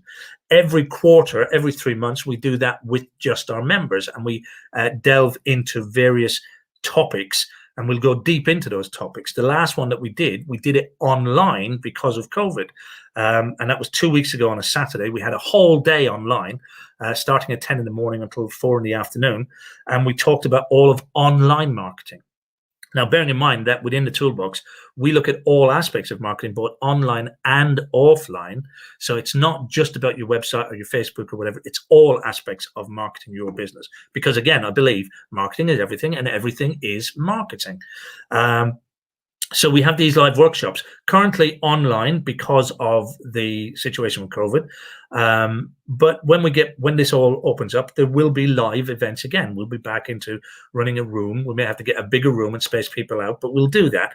And we'll do a hybrid of online and offline workshops for our members. Some of the other stuff that we do inside the membership area, there's that collection of books that I told you that I wrote, the ebooks that I wrote. I've talked about the video software. There's software for doing graphics and creating leaflets and adverts for your magazines. The online training portal is comprehensive, over 400 videos in there. Do weekly marketing tips for your business, the big vibrant Facebook group, regular live workshops, marketing materials, a raft of marketing materials already done and in there. Many of them were ones that I was using in my business that have been added to greatly by some of the other members. And then I also offer live coaching and mentoring to our members as well, often on either Skype or phone, Zoom, whichever method suits. So that is that. Now, normally the investment for that would be, if you are interested, normally, and bear in mind, I'm going to make you an offer this evening, but normally the investment for that would be £97 per month, or an annual fee of $1,164 if you were one of those who wanted to pay all up front. Now, this evening, as I said, I'm going to give you an opportunity to do that for a little bit less. And remember, what you're going to get for that is you get access to the whole of the membership area that I've just explained. Value of that is $164. You get all of the templates that I've talked about as well. Now, these are templates for leaflets, for magazine ads, for blog posting, for writing articles in magazines, There's a whole range of templates that you can use for your business that you will get. There's letters for estate agents, letters for homeowners. They're all available for you. The value on that, the whole package of those, is approximately 600 quid. You get all the recordings from the previous live events. So we have any of the live events that we've done. The recordings are archived inside of the member area for you. So you get access to those, so you can see exactly what those are about. So you don't have to miss out on any of the training that's gone previously, basically. Total value there at the moment is 1860. And remember that we only allow one person per postcode. Now, somebody has asked a question. I just saw it flash up on the screen. How big is the postcode? It is that first part of your postcode. So, for example, here in the Medway Towns, ME5. So it is that part of the postcode. We're not going down into ME5 8N7, 8NR or whatever. We're because obviously that would be like a street. We're talking about the area. So it's the first part of the postcode. So the on screen you can see HP. So you've got HP18, OX9, you've got SP11, so on and so forth. So it's the area within the first 3 digits of the postcode, first 3/4 digits of the postcode. So the letter and number. Which is an extensive area, and bear in mind, this is not a restriction on you. I've got to be clear on this. This is not a restriction on you. This is a restriction on me selling to anybody else in that area. So, in other words, you may operate from the ME5 area, but you can operate in all of the areas around. It's not. I'm not selling. There's no franchise to be sold here. But this prevents me from having 2 or 3 people in the ME5 area operating from the same training, learning the same techniques, doing the same stuff. So hopefully that makes sense. There's no restriction on you. So don't feel that you are restricted to just that postcode area. You can operate wherever you want. No law in the land can stop you. But the restriction is on myself from selling to another electrician in that area to compete with you, in other words. So one person in, you lock it in, it becomes your area, the next person. So, for example, if there was 2 of you tonight who wanted to get, let's say, the HP18 area, the first person in would lock off that area and the next person would not get it, full stop. They would be told, sorry, but that area has been taken. So that's the postcode, hopefully explained. I am coming to your questions, guys. I will have a look at those in just a moment, but please do put them in if you have questions, whether it's about the content that's gone previously or whether it's questions about the offer. Now's the opportunity to ask those questions, so do please get them in. Who has the toolbox work for? Who is this whole training worked for? It's worked for people who are just starting out in business. I have had people who have come in starting from scratch. They've just completed their training. Some of them apprentices, literally coming out of their training. We've had people who have come out of the skills courses, people who've done the short training courses, the domestic installer courses, and have started out with no knowledge of how to get business, and then they start out in business. So this has worked for people starting out.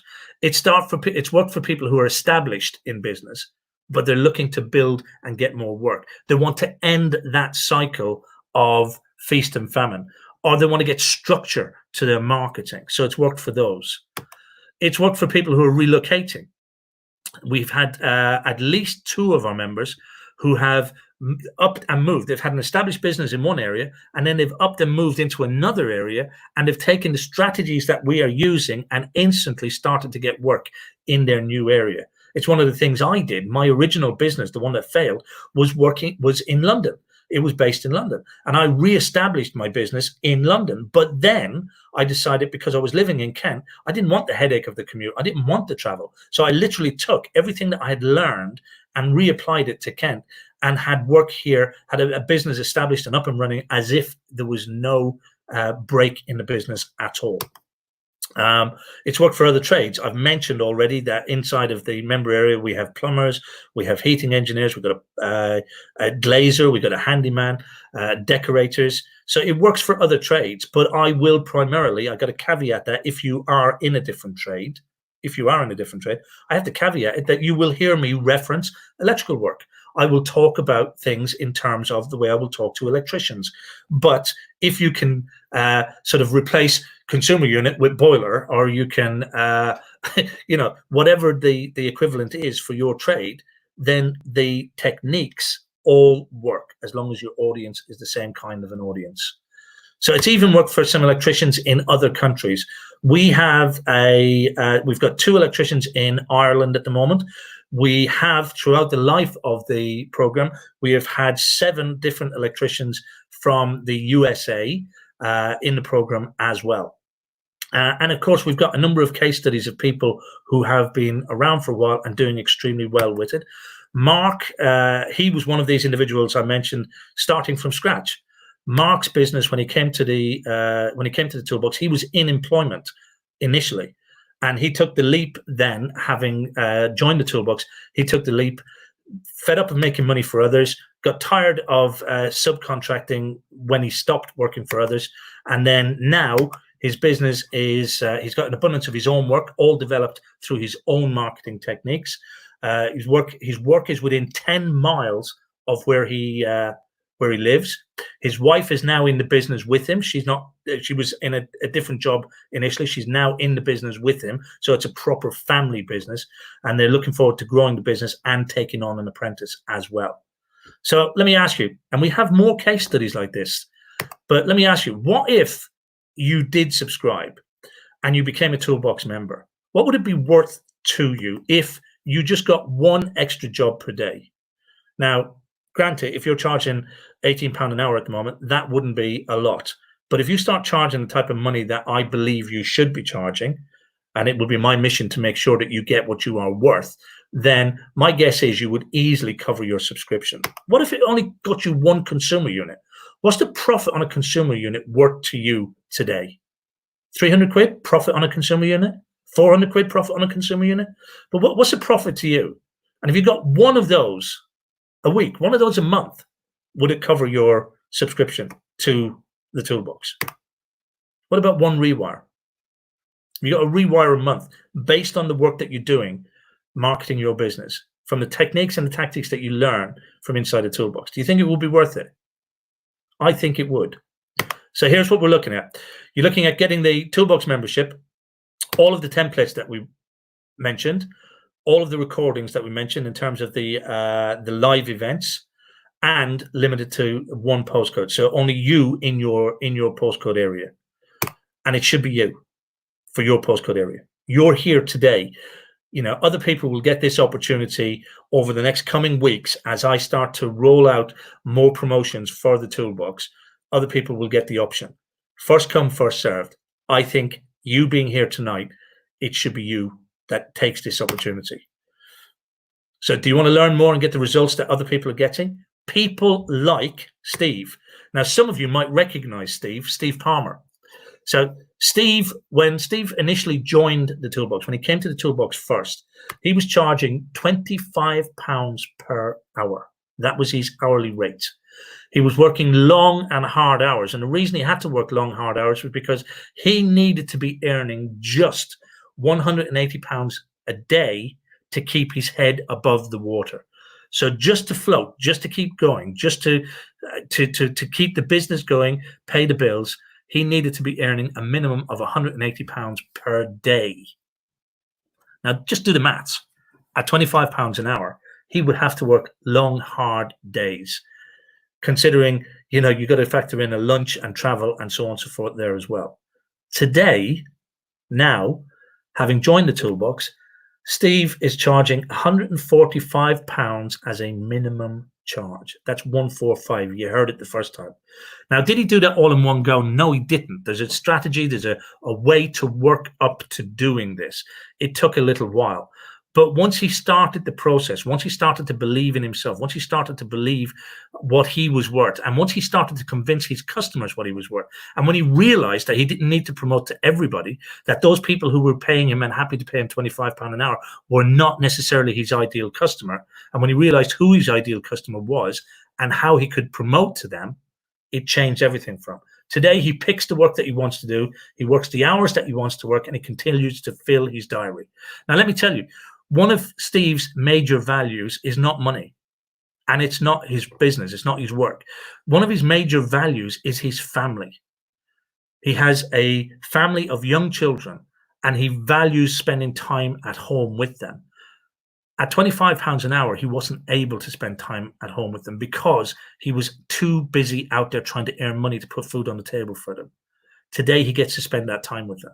Today, he quite often finishes work early, finishes work about 3 o'clock in the afternoon, and he's home to be with his family. And today, he only works 4 days a week. He has one day where he spends just marketing his business. And that marketing brings him in the people who are willing to pay him £145 as a minimum charge.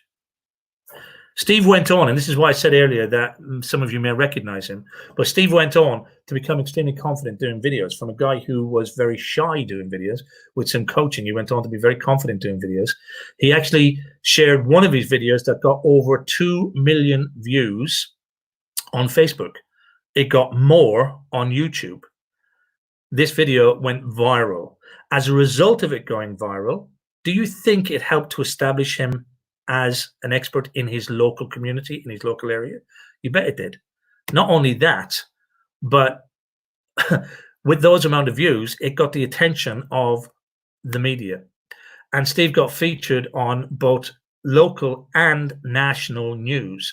He was featured in the local papers, the national papers, and did a stint on ITV News explaining about his video and the viral nature of the video. Now, do you think that made him stand out in his local community? Do you think it increased his value and his worth with his local community? Absolutely, it did. And then we have Anthony. And Anthony, when Anthony came to the toolbox initially, again, he was another person who didn't value himself. He was doing a lot of subcontract work, and he didn't know his own value. In fact, he would allow people to tell him what he was worth. You know that scenario where you scratch your head and you go, well, I don't know what to charge for that. What do you think? That was more or less his attitude initially when he came to the toolbox. His work was feast to famine. He didn't know where the next job was coming from. Most of it was subcontracting, which meant that he was traveling far too much. He would take the job just to make sure he had work coming in. So he would end up traveling in excess of 80 miles a day just to get to the job and get back again for his day's work to earn his bread. Today, Anthony is charging 85 quid as a minimum charge. He has a constant stream of good quality work. 90% of the work that he does is within 3 miles of his home. He's currently employing 2 staff in his electrical business. He's currently employing 2 staff, leaving him time to market his business. And he has now started a second business alongside of his electrical business. Do you think that has changed his life some? The thing is, guys, they're not the only ones. There is a community of people out there who are doing exactly the same. There is a raft of testimonials from people who are getting results from doing the same strategies, following the same training that's available inside of the membership area. So another little bonus to tempt you is that I will also offer you a free website built and hosted for you, because my belief is that as an electrician, as a community-based local electrician, you need to have an online presence. But I also believe you don't have to pay a fortune for it. And the thing is, because I understand web hosting and web development, I know that some of the pricing out there is ridiculous, and that people are making a lot of money or out of something that doesn't need to be expensive. So we have what we call unlimited hosting, which means I can host all of my members' websites, which we do, completely free of charge. And there's absolutely no lock-in. If you decide that you want to move your hosting somewhere else, if you want to leave the toolbox, you simply take the hosting with you. And then we have a toolbox member who builds out these websites. The ones that you can see, the demonstrations you see on site, are examples of the websites that he builds for our members and optimizes them for local search. So that on its own is valued at about £600. For you guys, in the toolbox as toolbox members, you'll get that absolutely free as part of your membership. So the value of that offer now had just gone up to 2460. And again, reminder, it's only for one electrician in your local area. So you can see why it would be a good deal at £97. But again, I'm not going to ask you for 97. I told you I'd make you an offer. So here it is. Thank you for waiting and listening to what I had to say. If you are interested in this, then you can have it now for £67 per month today for this offer. If you want to do that, then you can visit the link that's on the screen, jdewane.com/offer, or there should be somewhere beneath the screen here, there might be a link that you can click. Again, not familiar with this particular software at the moment, but I think it brings up a link somewhere that you can click on it, if not now, after the presentation. But failing that, you can go now to the offer, jdewane.com/offer, and you can take advantage of that. And that's at £67 per month for that. You lock down the area so that no other electrician in the area will get your postcode. If, of course, you subscribe today and there is somebody already in your postcode, you will get a full refund. I will contact you and offer you a full refund if somebody has already taken your postcode. The majority of you, my guess will be your postcode is available. And the reason I can say that with an element of certainty is because when I did my promotion, my advertising for this, the emails that went out and the Facebook ads that were targeted, again, marketing strategy, guys, the advertising was targeted at postcode areas that I knew were available. Now, does that mean that the odd person could have picked up on a promotion and an advert that their postcode area was already covered? Yes, it does. But the majority of the advertisements and emails went out to areas that I knew would be open. In other words, that they are available for you guys. So if you're interested, as I say, it is £67. It is on that link, jdewane.com/offer, jdewane.com/offer. And to sweeten the pot a little bit more for you guys, I'm going to do one more thing. I'm going to offer you an opportunity to have a one-to-one strategy session with me. Okay? That's a one-to-one session with me. You can have a 2 hours. That's 2 hours of my time. We can do that over Skype, over Zoom, online if you wish, or if you want to wait until COVID is done, when we can sit in a hotel or the office and do this, then we can do it that way. But you will get, and you can claim it because of the current situation, you can claim it when you want to claim it. There's no time limit on that. So you could claim it and do it online if you wish. There's no issue with that at all. Or if you want to do a physical meetup, we can do that too. That is valued, because I do value my time. That 2 hours is valued at 500 quid. I'm going to give that to the first 3 people who subscribe this evening. So if you're one of the first 3 people who get in, then you have an opportunity to pick my brains for 2 hours, get answers to any of the questions that you want, have me look over any of your marketing, any of your plans, any of your strategies that you want me to look at, to pull apart for you, to help you with, to critique for you.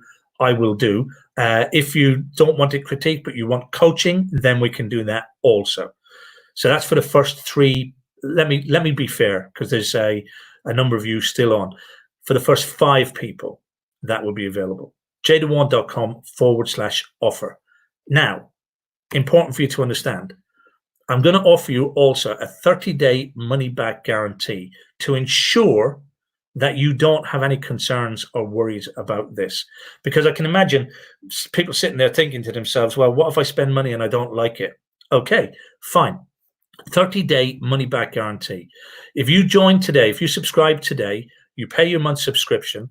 If at the end of the 30 days, and I don't care, as I say on screen, if it's 29 days, 23 hours and 59 minutes, I don't care. If within the 30 days, you contact me and just say, James, this isn't for me, I want a refund, then you will get a refund.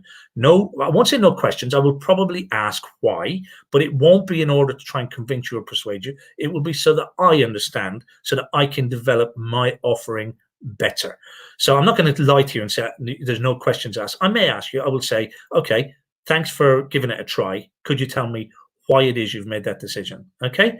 So if you're interested, pop over to that offer page now, and I will, as I said, offer that 30-day money-back guarantee for anybody subscribing this evening. So you've got two choices, or three choices actually, haven't you? You could do nothing, and then nothing will change in your business, and you arrived here this evening for a reason. I'm certain it wasn't just out of curiosity. You could try to implement the 6 steps alone, but let's be honest about it. Where has that got you up to this point? Were you aware that they existed? Do you know what's involved in introducing those 6 steps into your business? Or 3, you could invest in yourself today. And I guarantee you, if you invest in yourself today, I will make it worth your while, because any of my current community will tell you I do go the extra mile. I will give you 110% in order to help you work the strategies into your business. And I'm not one of these guys who just throws up some training and then disappears. I am in the community. I am working with the guys in the community day in and day out. I am alive. You're not just paying to pick up a video. You are getting my involvement as well. So, as I say, invest in yourself today, and when it works, and it will work, that's great. However, like I said previously, if you decide that it's not for you, or you think it's not going to work for you, and I know it does work, and I know it will work, and I know that you will earn your money easily, your subscription, easily, you will get it back from the training that's involved. But if not, then you just ask for your money back within the 30 days, and you'll get it, no hassle. So what you've got is Toolbox membership, templates, recordings from the previous Toolbox Lives, the website being built for you, a one-to-one with me for the first, on the screen it says 3, it will be 5. I will do for the first 5 people who subscribe this evening. And the total value of that is over 2,960. You're getting it today for just £67 plus VAT. I did notice that comment in. There's a comment there from Robert. Robert asked, is it plus VAT? Yes, it is plus VAT, but I'm guessing you are VAT registered. If you're not VAT registered, you will be, because you should be hitting the threshold certainly by the time we're done with you and the work that we're going to do with you. So it's 67 plus the VAT. All of the prices are quoted before VAT. So that works out about £80 and 40p, something like that.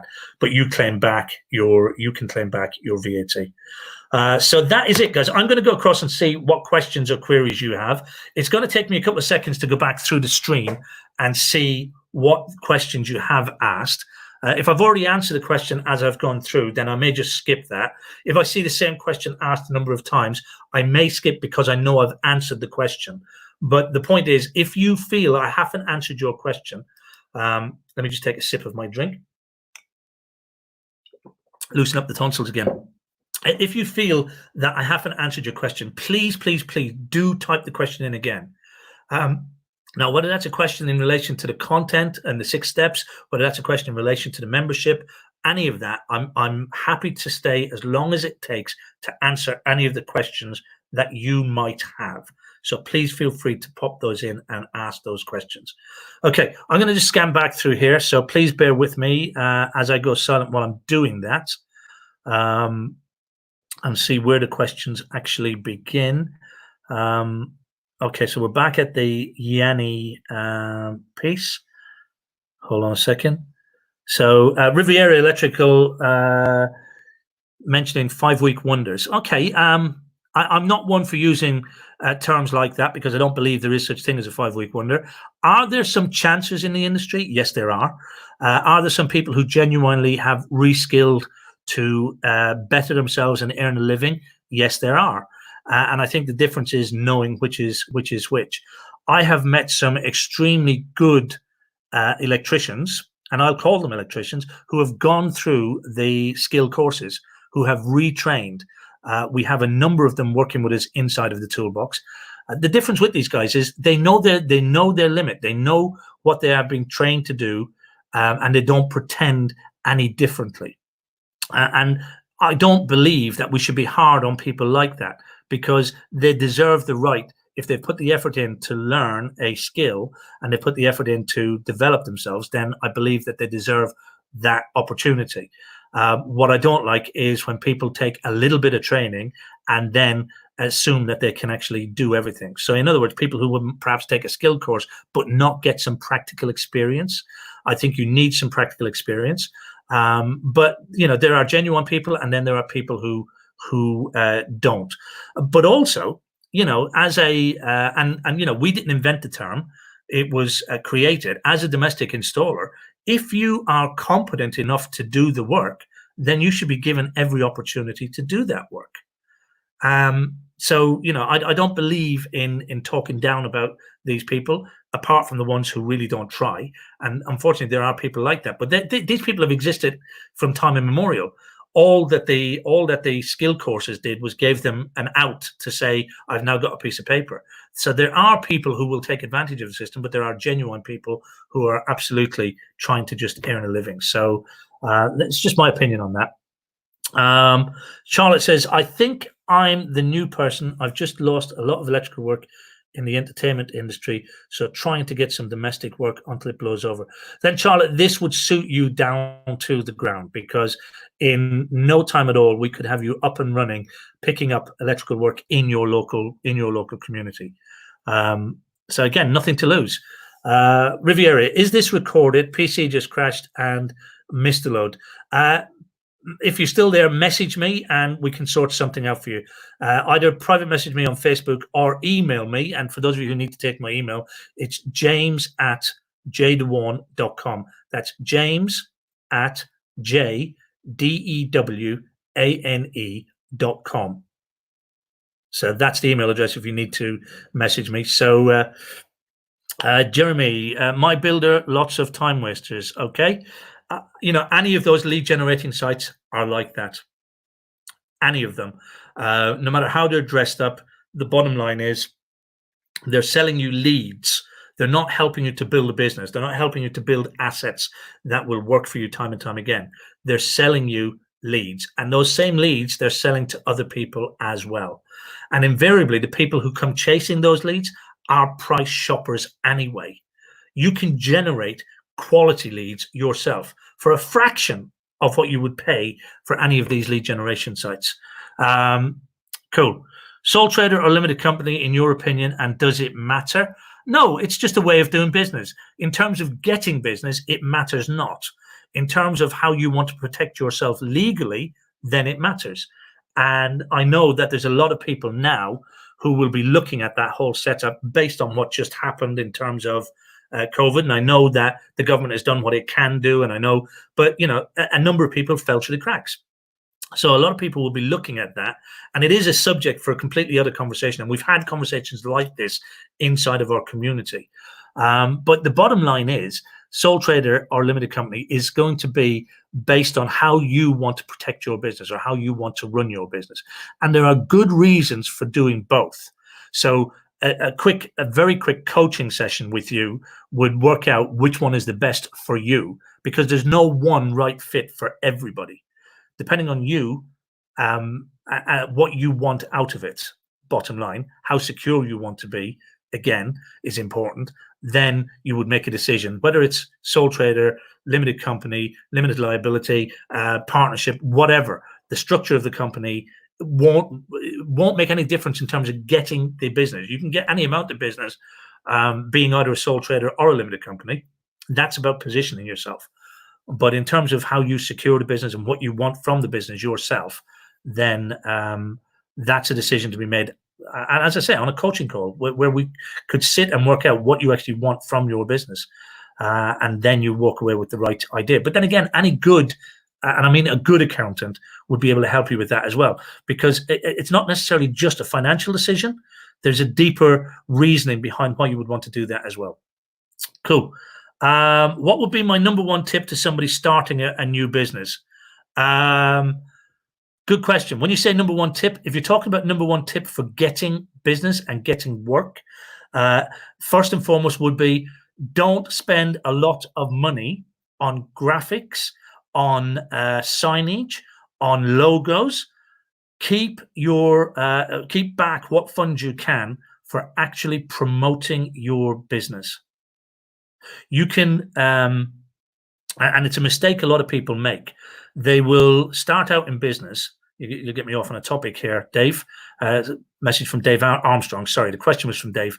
So a lot of people will decide to start up in business, and whatever funds they have, whether they have money that they've saved, whether they've borrowed money from the bank or whatever the case is, or they've got money from relatives, what they will tend to do is they will go and buy the best of tools. Great. Tools are good. Tools are needed. They will buy or lease a vehicle. Fair enough. A vehicle is needed, although I wouldn't go spending on the bestest of vehicles in the early stages. A good second-hand, reliable vehicle is good enough in the early stages.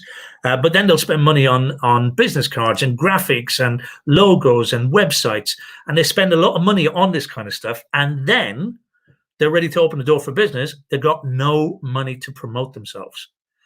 Now, you don't need a lot of money to promote yourself, but you need some. And that money will help you to get customers. I will call it buying customers.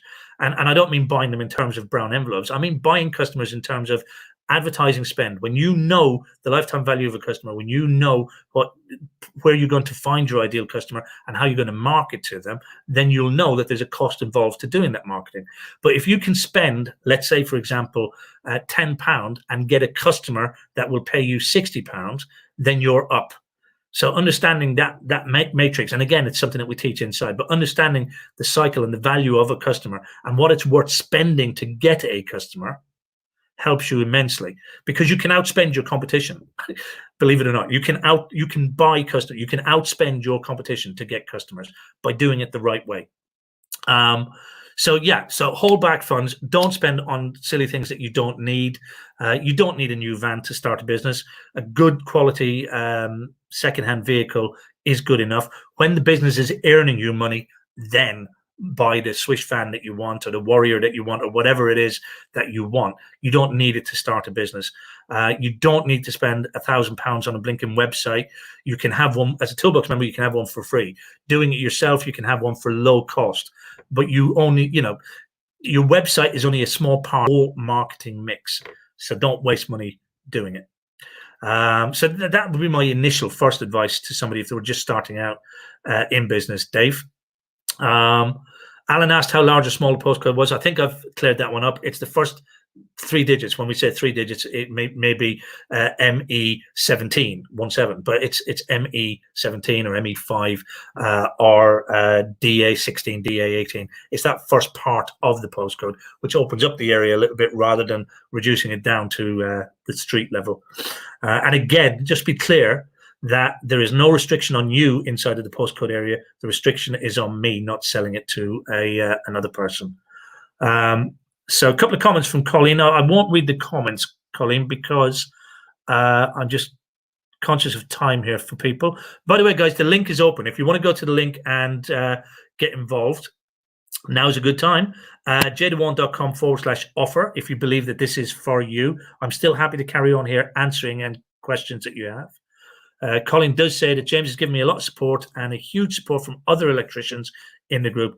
Yeah, that can't go understated. There's now a lot of experience in the group. I've been doing this now since 2013. 2014 is when it really sort of kicked off. And there's a number of the members in there who have been there from the outset. They've been there from the beginning.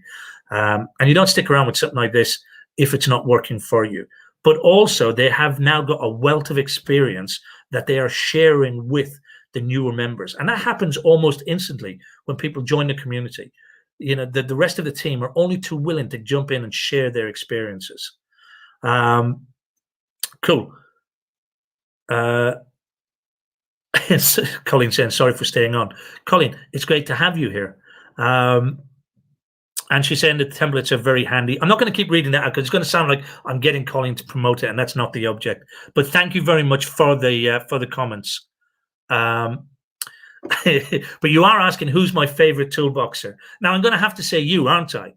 But I have to say what I say to my kids. I've got, as you know, 2 young kids, I've got a number of children, but I've got two very young kids, 11 and 6. And what I say to them when I get asked, which one is your favorite? I say, you both are. So, Colleen, I love you all equally. Okay, cool. Charlotte, my biggest struggle is knowing how much to charge. Charlotte, we can solve that for you in a heartbeat. We use, as I said, we use a calculator. It's very much based on a cash flow projection formula, but it's a calculator that helps you to work out what you should be charging as a minimum. Now, that doesn't necessarily mean that that is what you have to charge. You can charge more than that, but at a minimum and including a profit. Because here's the thing, I'll say it again, profit is not a nasty word. We're in business, and you can only be in business if you are making a profit. You're not in business just to take over or to earn a wage. If you're going to earn a wage, it's a job. And if it's a job and you're the governor, then you're probably the worst governor you'll ever have. So you need to be in business to earn a profit. And when you price yourself, and I'm not just talking about pricing a project, but when you price yourself and you know your value, you need to have profit built into that as well. Okay. Robert's asking the same question about VAT. Yes, it is. It's plus VAT, so you've got to add VAT to it. Excellent. Right, I don't know what's just happened there. My screen just did a flick. I'll read out the next one. I may have to slip back, but something just disappeared off my screen. I don't know what was going on there. Right, Alan says, I'm currently employed, but I'm seriously considering self-employment. Might not launch for about 2 years, but we really like the idea of this. How quickly does work start making? How quickly does the work start making a living, roughly? Alan, pretty much immediately. As I said, we have had people who've come into this from the off, and they've started making money from the, it's not going to be like that day, but certainly within that first month. We have had people up sticks. They're moving business. So they're taking a business from one town and moving to the other end of the country. And they start. And within weeks, they have work flowing in. They're filling their diary up weeks in advance. So it can start making you a healthy living very quickly. Look, again, the caveat to that, me having said that, what I've just said, and please take this the way I mean it, with love, but the weak link in the chain is you. The system works. I have no doubt the system works. I have worked the system myself. I have people who will line up and explain to you how the system has worked for them. That's not an issue. That's not what it's a question here. If you put the work in, and the quicker you put the work in, the quicker you will get the results. And that's why I can say I've seen people use the system from startup, from leaving a job and going it alone to getting their work going.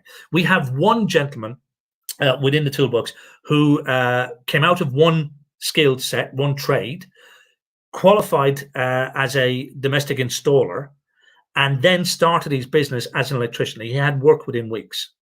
Within weeks, he was up and running as an electrician in the business. So, I have no doubts about how the system works.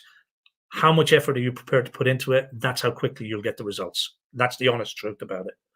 So James Burton said, I have subscribed. Well done. Thank you very much. I haven't even looked to see who has or who hasn't. I won't do that until we come off of this. But if you have already, if you are one of the people who have already subscribed, maybe you wouldn't want to put a note down the bottom here and just say, yes, I have subscribed, just like James has done. Thank you very much. That will save me sort of having a look over to see who has jumped on board. But if you have and you've joined this evening, thank you very much. You have made a wise decision. And I promise you, I will do everything I can in order to help you to grow your business in your local community. Everything that I can possibly do. And I know that the rest of the members will do that as well. But let's just have a look at what James said. Just subscribed. Just a sole trader who's wanting to grow. Excellent. Looking forward to sorting a website out. Great. Enjoy the rewires. If I could get more of those, it would be great. Well, if that's the way you want to target, we can help you to do that, definitely. As far as the website is concerned, James, if you are now a member, you will have got your login details. They will get out to you very shortly. If you haven't received them already, it's an automated system. It will send them out. If they haven't landed in your intranet, just check your junk mail, because sometimes automated mail end up in junk. But I'm going to send you a little video that will explain all that anyway. But when you get into the member area, go to the bonus section, and underneath the bonus section, find the part where it says free website. Click on that. Just put your details in there, and my guy Gary will start working with you. Perhaps not tonight, but he will start working with you to get your website up and running as quickly as we possibly can for you. So that's that. Cool. Okay, I don't know if there are any other questions. Let me just quickly look. I don't know what happened with my screen, guys. Some of the questions just seem to lep. I don't know if it was me or if it was the software or whatever. But if I've missed your question, if you have a question and I haven't answered it, please do type it in now before I do wrap all this up. Please do jump in and do that.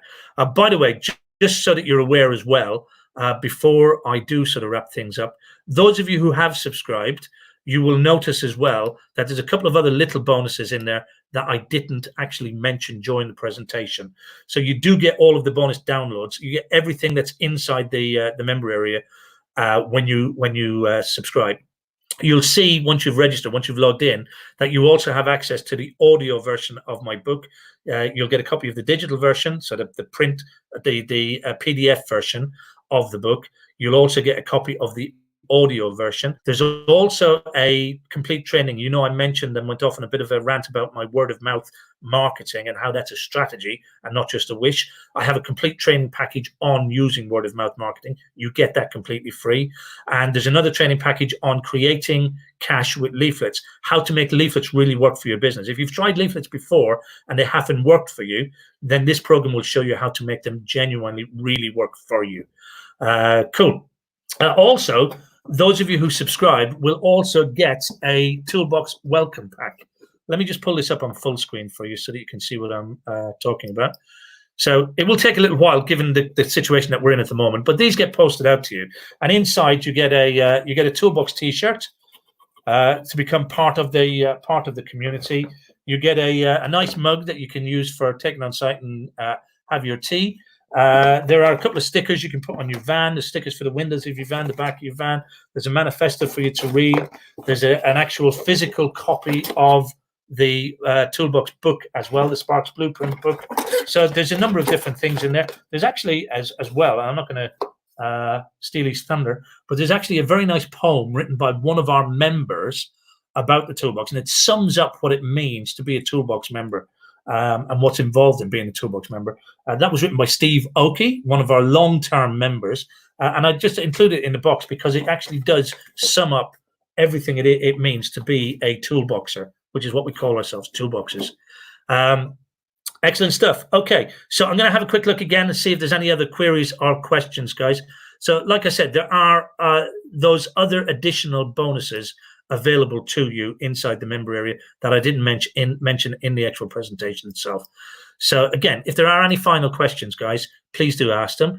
If you haven't yet subscribed and you're sitting on the fence and you think you should subscribe, please remember, you've got 30 days to think about this. Okay, ask around. I am not one of those guys who will take your money and run. That's not me. I've been around. I've been in the trade for over 25 years. I've been doing this since 2013. I run live presentations. My reputation means more to me than getting 67 quid off of you. Okay, it means a lot more to me than that. So if you try it and you genuinely think this isn't for you, you let me know and I will refund you your 67 quid. Simple as. Simple as. So, you know, you've got nothing to lose. Jump in, check it out, see what it is, talk to the rest of the guys in the community, see what value you can get out of it. And if you genuinely think it's not for you, then, you know, happy days. I'm not going to be upset and you won't be out of pocket. All you've done is bank 67 quid for 30 days. Okay, so Kevin subscribed as well. Excellent stuff. Act says doesn't necessarily have any of the problems you mentioned. That's fine. That's fine. Again, you know, I'm big and bold enough to accept that this isn't for everybody. And some people have managed fine on their own. Some people have got their own business mentors and so on and so forth. That's fine. I'm not trying to push something into a corner where it doesn't belong. I'm putting it out there. And if it belongs and if it's for you, if it's something that you're interested in, then, you know, there it is. It's there. I know that when I was starting out in business, when I first started out in business, if somebody was offering this kind of training for me, I would have probably bitten their hand off. But you know what? When I was starting out, there was nothing like this. Nobody told you how to make a business out of what you did. In fact, most of the industry was shrouded in secrecy. People were afraid to tell you anything in case you'd go away and steal their business. And a lot of that has perpetrated throughout the industry and has stayed in the industry. And a lot of people do exactly the same thing. They sort of hold and guard things closely to themselves, and they don't share any kind of marketing training or expertise with their apprentices or with their trainees. So I'm not sure what your name is. It's coming up as ACT Electrical, so we'll just say ACT. Good on you. If it's working for you, then perfect. You say you've been in business for over a year and had a good year. Love it. Excellent.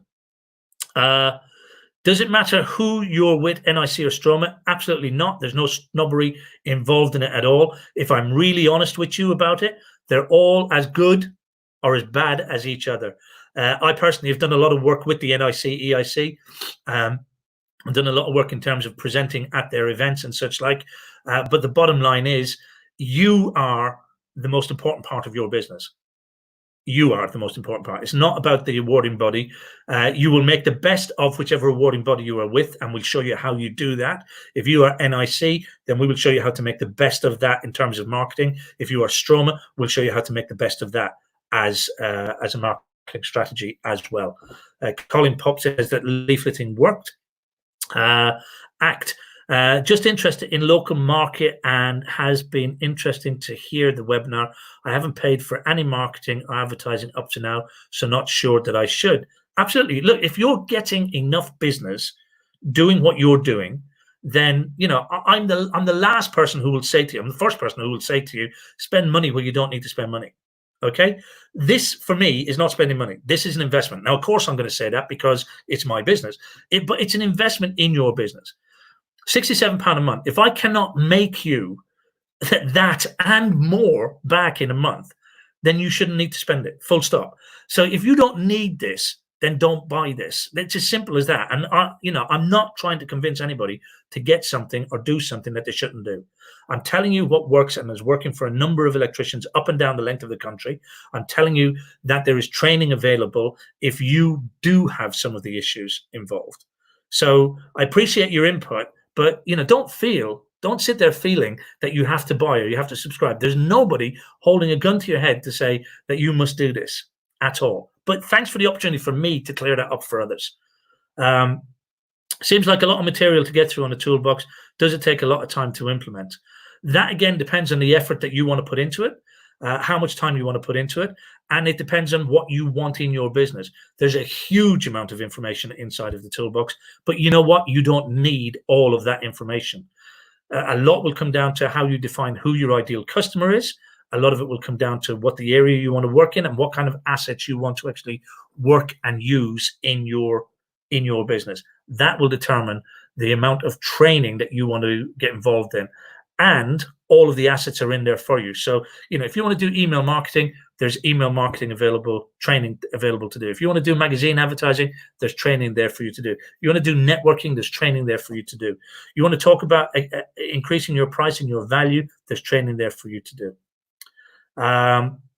Colin says, I really didn't need it when I joined, but I wanted to grow, and this has helped me to do exactly that. Perfect. I like it.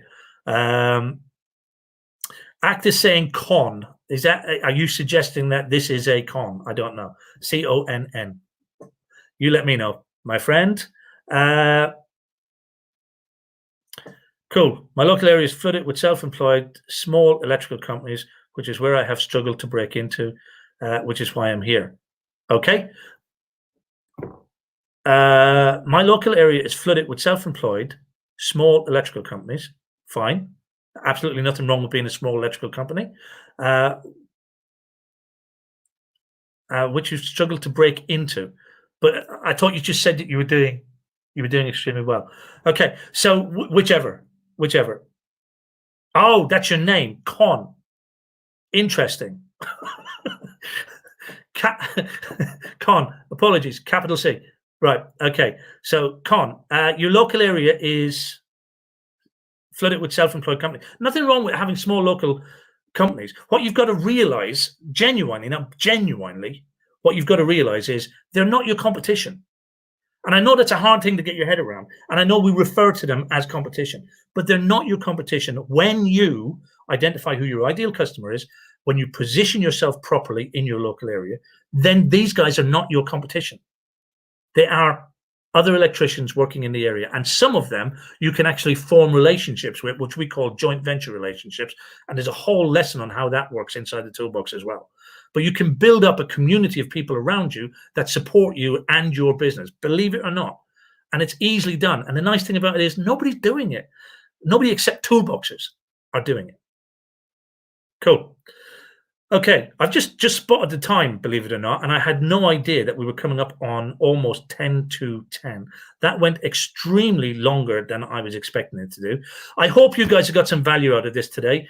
If you have, those of you that are left, if you could just type in the box yes or a Y, just to let me know that you got some value out of this evening. I am going to start wrapping it up right now.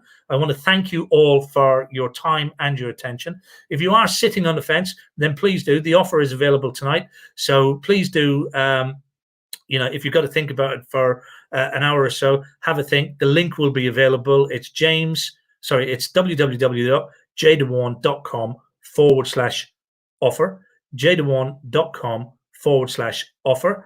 And with that said, I'm going to play that little bit of theme music. Hopefully I get it right this time.